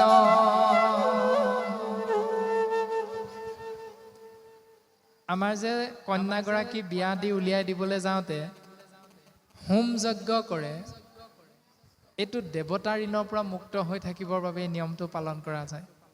হোমে দেৱ ঋণ, তাৰপাছত তৰ্পণে ঋষি ঋণ। পিতৃ মাতৃ পৰলোকগামী হ'লে যে গংগা, কাশী, বৃন্দাবন, মথুৰা বা ব্ৰহ্মপুত্ৰতে হ'লেও কোনোবা এটা ঘাটত গৈ পিতৃ মাতৃৰ সেই যে অস্থি উটুৱাই দিবলৈ আমি কোনো সম্প্ৰদায়ৰ বাপাইসকলে চিন্তা কৰোঁ, সেই নিয়মটো তৰ্পণে ঋষিৰ অস্থি তৰ্পণ কৰিলে ঋষি ঋণৰ পৰা জীৱতত্ব মুক্ত হৈ থাকিব পাৰে। তাৰ পাছত ক'লে বলি আৰু দান প্ৰক্ৰিয়াৰ দ্বাৰা ভূতৰ ঋণৰ পৰা মুক্ত হৈ থাকিব পাৰি। ভূতৰ ঋণ মানে ক্ষিতি অপ মৰুদ ব্যোম তেজ পঞ্চভূত। পঞ্চভূতত যি ধাৰ লাগে আমাৰ, সেই ধাৰটোৰ পৰা মুক্ত হৈ থাকিবলৈ বলি আৰু দান প্ৰক্ৰিয়া বুলি কৈছে। তাৰপাছত পিতৃ মাতৃ পৰলোকগামী হোৱাৰ লগে লগে শ্ৰাদ্ধ আৰু পিণ্ডৰ দ্বাৰা আমি এই সংসাৰৰ পৰা সেই ঋণটোৰ পৰা মুক্ত হ'ব পাৰোঁ। তাৰ পাছত সিদ্ধান্ত দিলে ইষ্ট মিত্ৰ কুটুম্ব বংশ পৰিয়ালৰ লগত আমি এটি শিশু জন্ম হওঁতে কোলাই পাচিয়ে ডাঙৰ দীঘল হওঁ, মেট্ৰিক পৰীক্ষাত অৱতীৰ্ণ হওঁতে এখন বহি এটা কলম দিয়া পৰ্যন্ত আমাৰ সুহৃদসকলৰ লগত ধাৰ থাকি যায়। আৰু সেই ধাৰটোৰ পৰা মুক্ত হ'বৰ বাবে আমি সকলোকে মৰম স্নেহ শ্ৰদ্ধা ভক্তিৰ মাধ্যমেৰে যদি জীৱন আগবঢ়াওঁ, তেতিয়াহ'লে তাৰ দ্বাৰা সেই শিশুটিয়ে এই সংসাৰত সুহৃদসকলৰ ঋণৰ পৰা মুক্ত হৈ থাকিব পাৰে। সমভাৱে সুহৃদজনৰ খোজে ঋণ, এই ঋণৰ পৰা মুক্ত হ'ব পাৰে।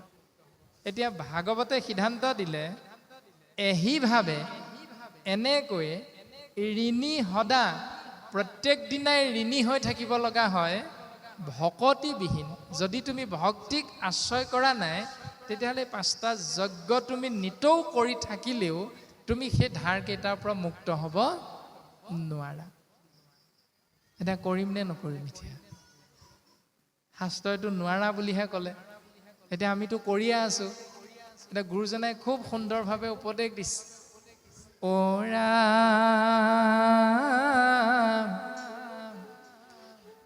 কায় বাক্য মন কৰি নিশ্চয়ে যিজন মুকুন্দৰ চৰণত পখিল শৰণ।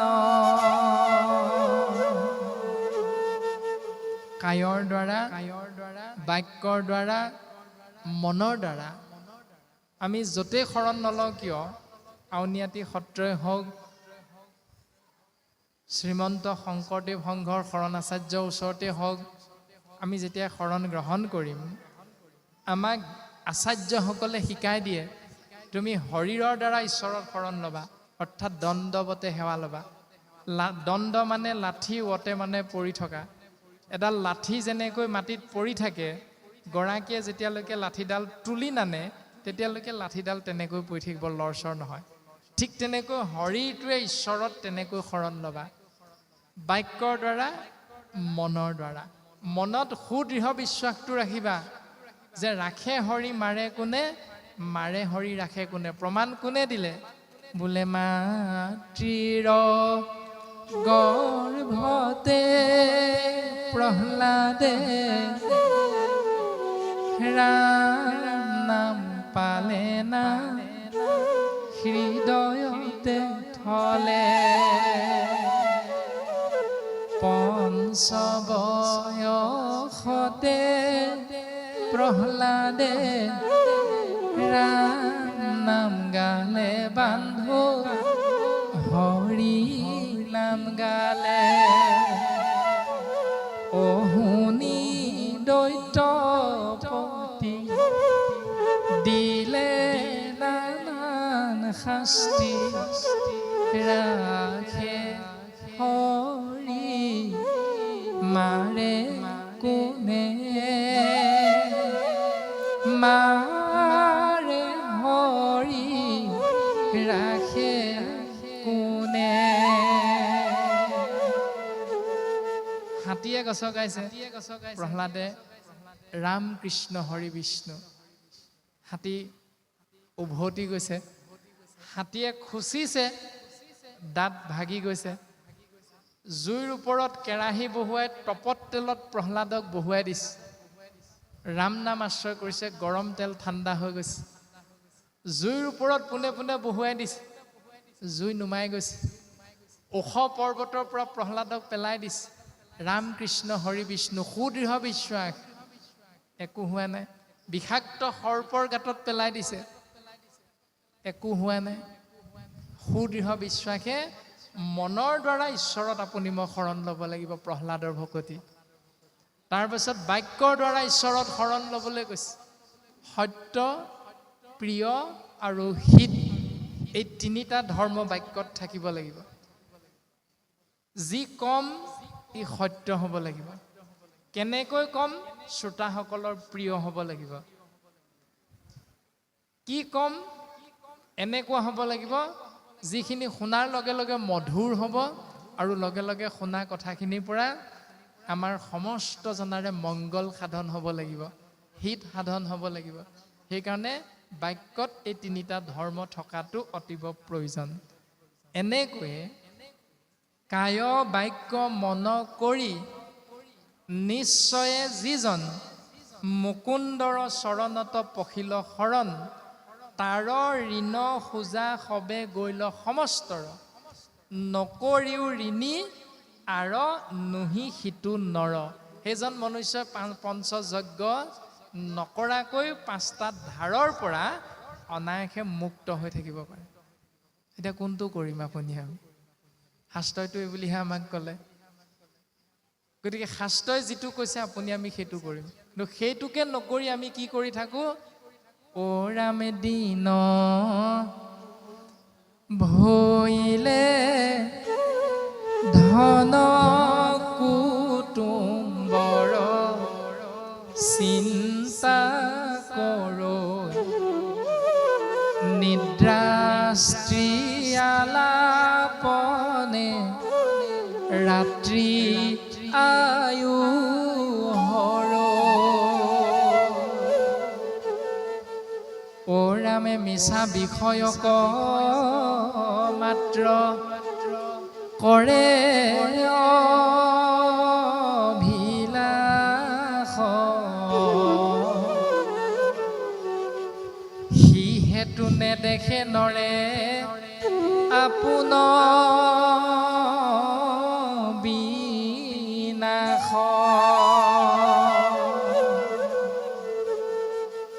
কালিলৈ ৰাতি পুৱাব নহয়, আপুনি মই কি কৰিম? এটকাটো কেনেকৈ দুটকা কৰিব পাৰোঁ, এইটোকে চিন্তা কৰি ৰাতিটো শুই থাকিম। আৰু কেনেকৈ ধন টকা পইচা ঘটি আনতকৈ দুপইচা বেছি উপাৰ্জন কৰি কেনেকৈ ধনী হ'ব পাৰোঁ, আমাৰ প্ৰত্যেকৰে চিন্তা কেৱল এইটো। দিন ভৈলে ধন কুটুম্বৰ চিন্তা কৰোঁ। ল'ৰা ছোৱালীকেইটাক কেনেকৈ ভাল এসাঁজ খুৱাম, ভাল এসাঁজ পিন্ধাম, ভাল স্কুল এখনত বিদ্যালয় এখনত নামটো লগাই দিম, তাৰ বাবে দুপইচা বেংকত থ'ব লাগিব। দিনটো হোৱাৰ লগে লগে আপোনাৰ মোৰ চিন্তা এইটো। ভাগৱতে সিদ্ধান্ত দিছে। তাৰপাছত নিদ্ৰা স্ত্ৰী আলাপনে ৰাত্ৰি আয়ু হৰৈ, ৰাতি হোৱাৰ লগে লগে কেনেকৈ সহধৰ্মিনীৰ লগত সহবাস কৰি পালে পালে সন্তান জন্ম দিব লাগে, সেইটোৰ প্ৰতি কামনা বাসনা চৰিতাৰ্থ পূৰণ কৰাৰ ইচ্ছাটো জাগৃত হৈ যায়। দিন হ'লে সেইটো, ৰাতি হ'লে সেইটো। গতিকে মিছা বিষয় অকমাত্ৰ কৰে অভিলাষ, এইবিলাক হ'ল মিছা বিষয়। ইয়াৰ পৰা জীৱৰ মংগল নহয়। সি হেতু সেইকাৰণে নেদেখে, দেখা নাপায় নৰে মানুহে আপোন বিনাশ, নিজৰ বিনাশটো আমি সেইকাৰণে দেখা নাপাওঁ। আমি ভাবিছোঁ তোমাতকৈ মই ডাঙৰ বয়সত, কিন্তু আমাৰ যে 100 বছৰত মৃত্যু হ'ব, আমি যে প্ৰত্যেক দিনাই মৃত্যুৰ দিশেৰে আগবাঢ়ি বাঢ়ি গৈ আছোঁ, এই কথাটো আপুনি মই কোনোদিন নাভাবোঁ। অহা মাহৰ দৰমহাটোত গাড়ী এখন ল'ম, অহা মাহৰ দৰমহাটোত ৱাশ্বিং মেচিন এটা ল'ম, অহা মাহৰ দৰমহাটোত ফ্ৰিজ এটা ল'ম, প্ৰত্যেক দিনাই সেইটো। কিন্তু কোনোদিন নাভাবোঁ অহা মাহৰ দৰমহাটোৱে গুৰু গৃহভাগ নিৰ্মাণ কৰি আমি পুৱা গধূলি ঈশ্বৰক সেৱা কৰিম। ভাবোঁনে? নাভাবোঁ। সেইকাৰণে আপুনি আমি নিজৰ মৃত্যুটো দেখা নাপাওঁ বুলি কৈছে। এতিয়া ৰজা পৰীক্ষিতক শুকগুৰুৱে উপদেশ দিছে, হে ৰাজন, হেন জানি যাৰ ইচ্ছা মুখ্য সৰ্বথা, পৰীক্ষিত তেবে শুনিও কৃষ্ণ কথা, ৰাম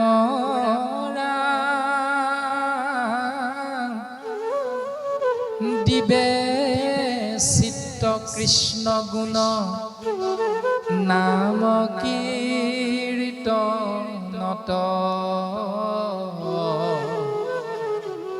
কৃষ্ণৰে হে পাদ পদ্ম স্মৰিবে মনত,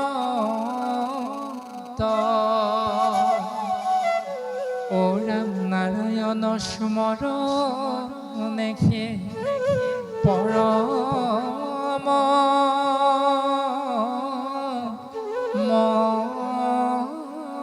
মংগল, এহি মানে জীৱনৰ জন্মৰ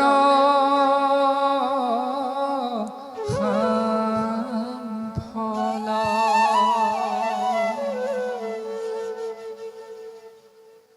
সেই ৰাজন পৰীক্ষিত হেন জানি, ওপৰত কৈ অহা এই কথাখিনি জানি বুজি লৈ, যাৰ ইচ্ছা, যিজনে ইচ্ছা কৰে, মুখ্যক সৰ্বথা, পৰম মুকুতিৰ ইচ্ছা যিজনে কৰে, পৰীক্ষিত তেবে তেতিয়াই শুনিওক কৃষ্ণ কথা।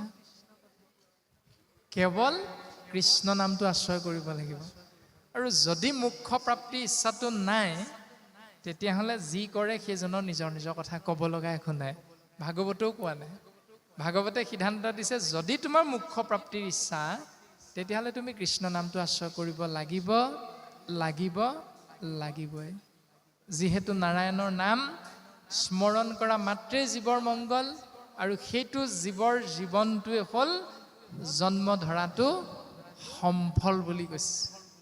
গতিকে সেই সম্ফল জীৱন এটা যেতিয়া আমি আশ্ৰয় কৰিব পাৰিম, তেতিয়াই গুৰুজনাই সিদ্ধান্ত দিছে, অ ৰাম অন্তকালে হৰি স্মৰে,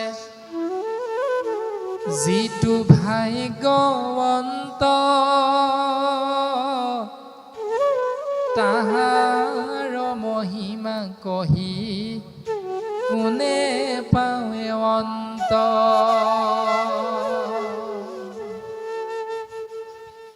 মৃত্যুৰ প্ৰাক মুহূৰ্তত যদি ঈশ্বৰৰ নামটো শুনি যাব পাৰোঁ, মৃত্যুৰ প্ৰাক মুহূৰ্তত যদি ঈশ্বৰৰ নামটো লৈ যাব পাৰোঁ, কৃষ্ণ বুলি কৈ যাব পাৰোঁ, তেতিয়াহ'লে তেওঁতকৈ ভাগ্যৱান দ্বিতীয়জন নাই। আৰু তেওঁৰ মহিমাৰ কথা কৈ শেষ কৰিব পৰা শক্তি ভাগৱতৰো নাই বুলি কৈছে। ইমানেই মহান শক্তিৰ গৰাকী হৈ যায়, তেওঁ ইমান ভাগ্যৱন্ত হৈ যায়। আৰু লগে লগে গুৰুজনাই সিদ্ধান্ত দিছে, সেই ভাগ্যৱন্ত কেনেকৈ হ'ব পাৰিব, তাৰ এটা লক্ষণ, ৰাম যিটো ব্ৰহ্মময় দেশ জগত নিখিল, যত পাপ পুণ্য সমস্তত নিৱৰ্তিল, হৰিৰ কথাত তাৰ ৰতি অবিশ্ৰাম, সদায়ে মুখত নেৰৈ ৰাম কৃষ্ণ নাম। হ'ব মোক্ষ প্ৰাপ্তি সিদ্ধান্ত দিলে, যিটো ব্ৰহ্মময় দেশৈ জগত নিখিল। এই নিখিল ব্ৰহ্মাণ্ড একাদশ স্কন্ধত ভগৱন্ত পুৰুষে উদ্ধৱ মহন্তক সিদ্ধান্ত দিছিল, আপোনাসৱে জানে, সৰ্বজানন্তা। ভগৱন্ত পুৰুষে উদ্ধৱক কৈছিল, এই ৰাম সমস্ত ভূততে মই, হেৰা উদ্ধৱ, সমস্ত ভূততে মই ব্যাপ্তমান হৈ আছো। কেনেকৈ? হৰি ৰূপত। সমস্ত ভূততে ব্যাপী আছো মই হৰি, সবাকো মানিবা বিষ্ণু বুদ্ধি হেন কৰি। তুমি শইকীয়া, দত্ত, কলিতা এই উপাধিবিলাকৰ পাছত লাগি নাথাকিবা উদ্ধৱ। তেতিয়া আছিল নে নাছিল বাৰু নাজানো এইবিলাক উপাধি, কিন্তু বৰ্তমানৰ সময়খিনিৰ পৰা আমি এই কথাটো আগবঢ়াই দিয়া হৈছে যে তুমি উপাধিৰ পাছত নালাগিবা। তুমি আহোম, কছাৰী, খাচী, গাৰো, মিৰি এই জাত পাত বিচাৰ নকৰিবা।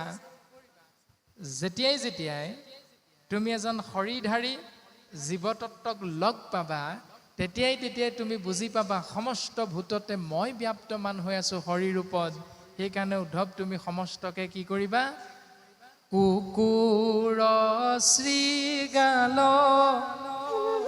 গৰ্দৰ ভৰু আত্মাৰাম।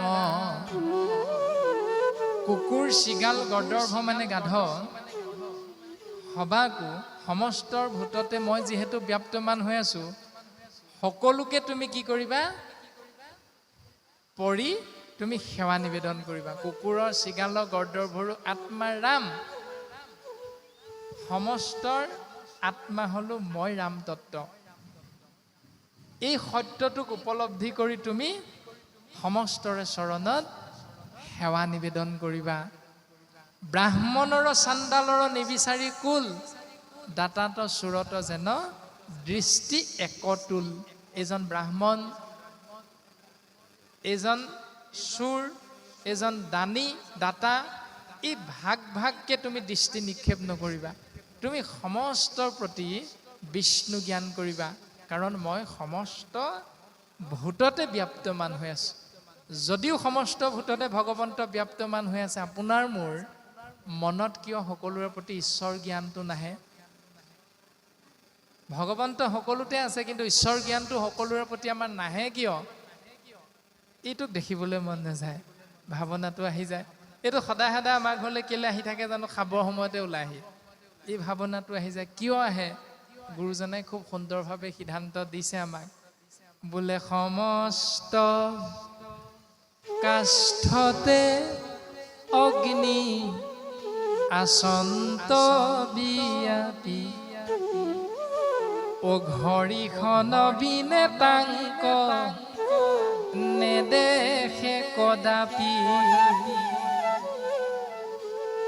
ও হেহিমতে কৃষ্ণ আছা সবাৰো হৃদিত,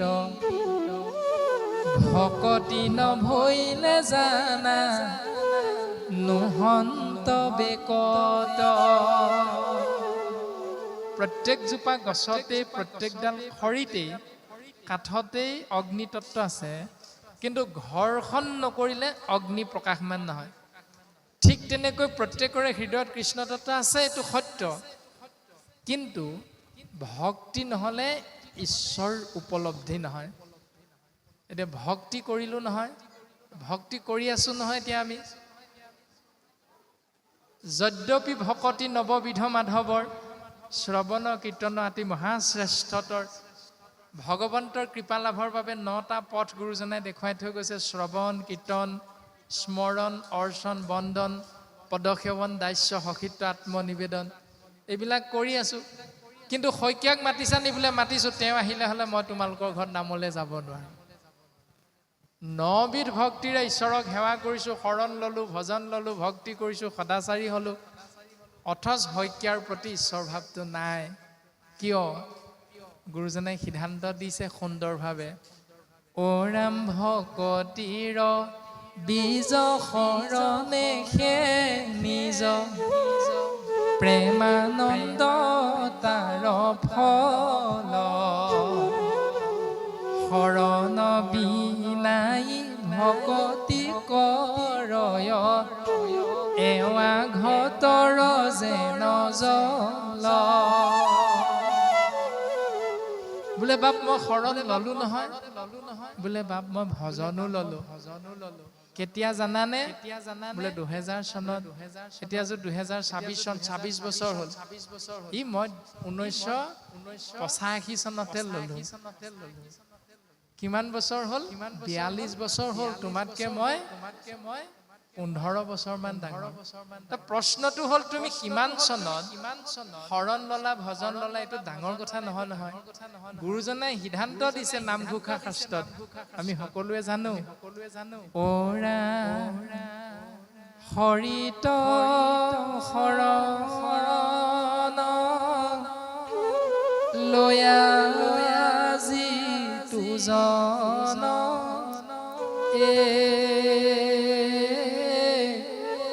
হৰিৰ চৰিত্ৰ শ্ৰৱণ কীৰ্তন কৰে,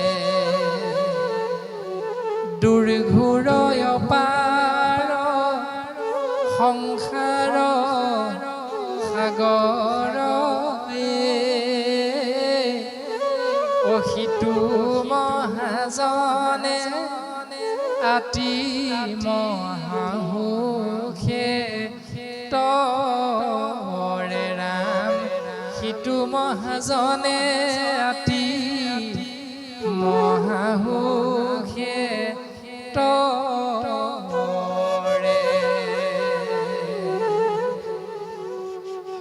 হৰণ লৈ হৰিনাম শ্ৰৱণ কীৰ্তন কৰিবলৈ ভকতৰ সংগলৈ গৈছো নে নাই? তাৰ দ্বাৰাহে জীৱৰ পৰম মংগল হ'ব। হৰিত শৰণ লৈ কোনোদিন ঈশ্বৰৰ উপাসনা নকৰিলোঁ আৰু 25 বছৰে ঈশ্বৰ সেৱা নকৰিলোঁ। বছৰেকৰ মূৰত মাতৃ শ্ৰাদ্ধ কৰ্মটোৰ দিনাই আৰু মই দুৰাচাৰ কেৱলহে তোমাৰ অপৰাধী নাৰায়ণ বুলি কৈ দায় সাৰি দিলোঁ। তাৰ পাছত আৰু 365 দিনলৈ ঈশ্বৰ সেৱা নহ'ল আৰু। তেনেকুৱা শৰণ ভজন আশ্ৰয় কৰাৰ দ্বাৰা জীৱৰ পৰম মংগল সাধন নহয়। গতিকে সিদ্ধান্ত দিছে গুৰুজনাই খুব সুন্দৰভাৱে। 11 বাজিল, সময়ো হৈছে, বতৰেও বৰষুণ আনিছে। ভাগৱতে খুব সুন্দৰ এটি সিদ্ধান্ত দিছে। আজি পুনৰ ভাগৱতৰ সিদ্ধান্তৰ লগত আজিৰ অনুষ্ঠানভাগীৰ হুবহু মিল থকাৰ এটি কথা। ভগৱন্ত পুৰুষে যেতিয়া দ্বাপৰ যুগত মথুৰা নগৰত কংসৰ কাৰাগাৰত মহাসন্ত বসুদেৱৰ ঔৰসত দৈৱকীৰ উদৰত অৱতাৰ গ্ৰহণ কৰিছে। ভগৱন্ত পুৰুষে অৱতাৰ গ্ৰহণ কৰোঁতে শ্ৰীকৃষ্ণৰ ৰূপত সেই মুহূৰ্তটো মুখলধাৰে বৰষুণ, গাজনি ঢেৰেকনি। আৰু আজিও ভাগৱত অনুষ্ঠান বৰ্তমান গাজনি ঢেৰেকনি বৰষুণ। ভগৱন্ত পুৰুষে পৃথুৰ ৰূপত অৱতাৰ গ্ৰহণ কৰিছে। তেতিয়াও মেঘগণে অল্প অল্প কৰি কৰে বৰিষণ। এনেধৰণে ঈশ্বৰে সিদ্ধান্ত দিছে যে বৰষুণ দিয়াটো বা জল বৰষুণ হোৱাটো অনুষ্ঠানৰ সফলতাৰ দৰ্শন আৰু নামভৰ্তি পুস্তকটো লাভত কৰিবলৈ সিদ্ধান্ত দিছে। সেইটো বিলম্বভাৱে দুদিনৰ ধুনীয়া মানুহ মেঘাচন্দ্ৰ মোহনৰ দুদিন হৰিকথা অমৃতক সম্পৰ্কৰ নামৰথে যিটো দিন সুৱৰ্ণবিহীন কাজি কোমল নাজানি ঢেৰেকনি মুখলধাৰে ধূলি বৰষুণ ধুমুহা, সেই দিনটোলৈ স্বাভাৱিকতে আমাৰ ভয় লাগে, কিন্তু সেইটো দিন বেয়া দিন নহয়।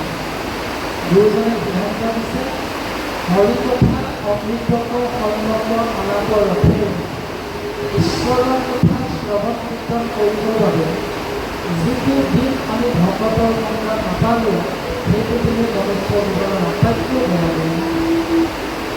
এতিয়া আমি যদিও বৰষুণ দিছে স্বাস্থ্যকৰ্মতে ভাল দিন, এইকাৰণে আমি ভকতৰ সংগত ঈশ্বৰৰ নাম আশ্ৰয় কৰিব লাগে সুবিধা লাভ কৰিছোঁ।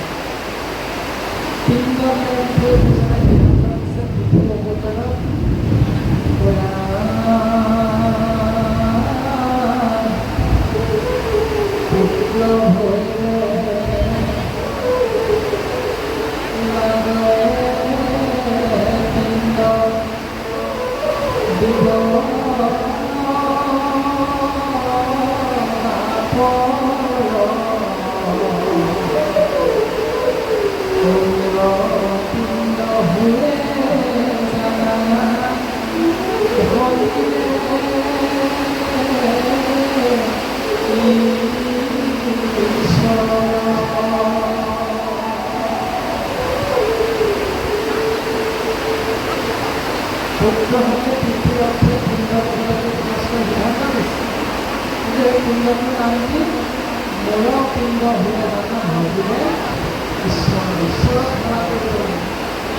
যদি দুজন পুত্ৰ জন্ম দিওঁ, তেতিয়াহ'লে আমি পিতৃ মাতৃ স্বৰ্গৰ পৰা নৰকলৈ সহি কৰিব লাগিব।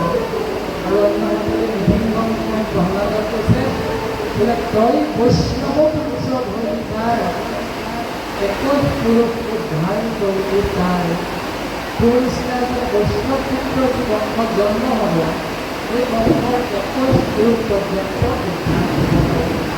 এনেকৈ উপগুৰুৱে ৰজা পৰীক্ষিতক মংগলৰ অৰ্থে সুন্দৰভাৱে পদবন্ধ উপদেশ প্ৰদান কৰিছে আৰু আমাকো অধ্যক্ষ মণ্ডলীয়ে আজ্ঞা কৰিছে অনুষ্ঠানভাৱে সময়ৰ প্ৰতি সমাপ্তি ঘটাবৰ বাবে যিহেতু 12 বজাত হ'লে গতিকে আমি সবাৰো আজ্ঞা পৰিৱৰ্তন কৰি সময়ৰ প্ৰতি লক্ষ্য ৰাখি আজিৰ মহান অনুষ্ঠানভাৱে আমি জ্ঞান দিবৰ বাবে আগবাঢ়িব বিচৰা হৈছে আৰু আমি যিহেতু জ্ঞানী মনুষ্য গতিকে জ্ঞানী মনুষ্যৰ একমাত্ৰ প্ৰয়োজন এইটোৱে গুৰুজনে পদবন্ধে সিদ্ধান্ত দিছে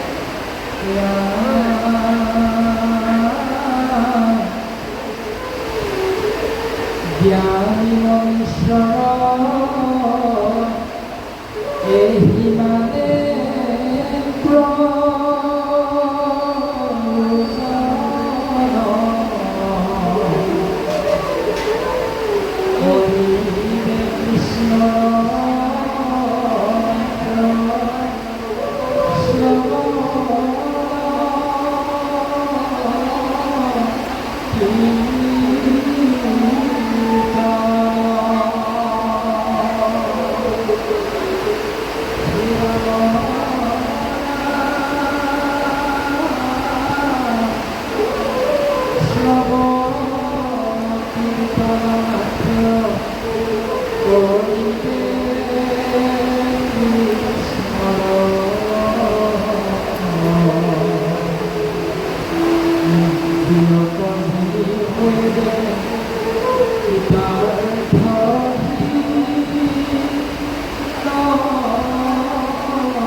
কৃষ্ণ হৰি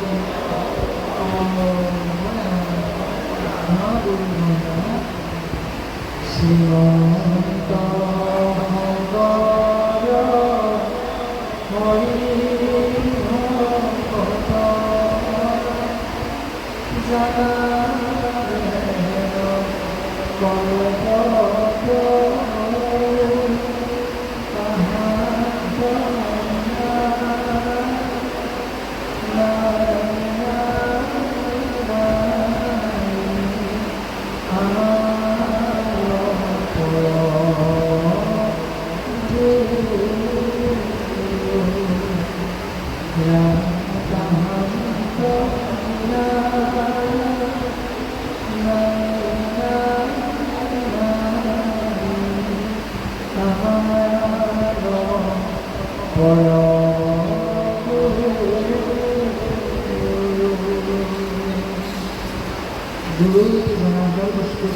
ভক্ত সমস্ত জীবন মণ্ডলতে আমি গৃহস্থ ভক্তি অৰ্পণ কৰা হয়েছে কৃষ্ণ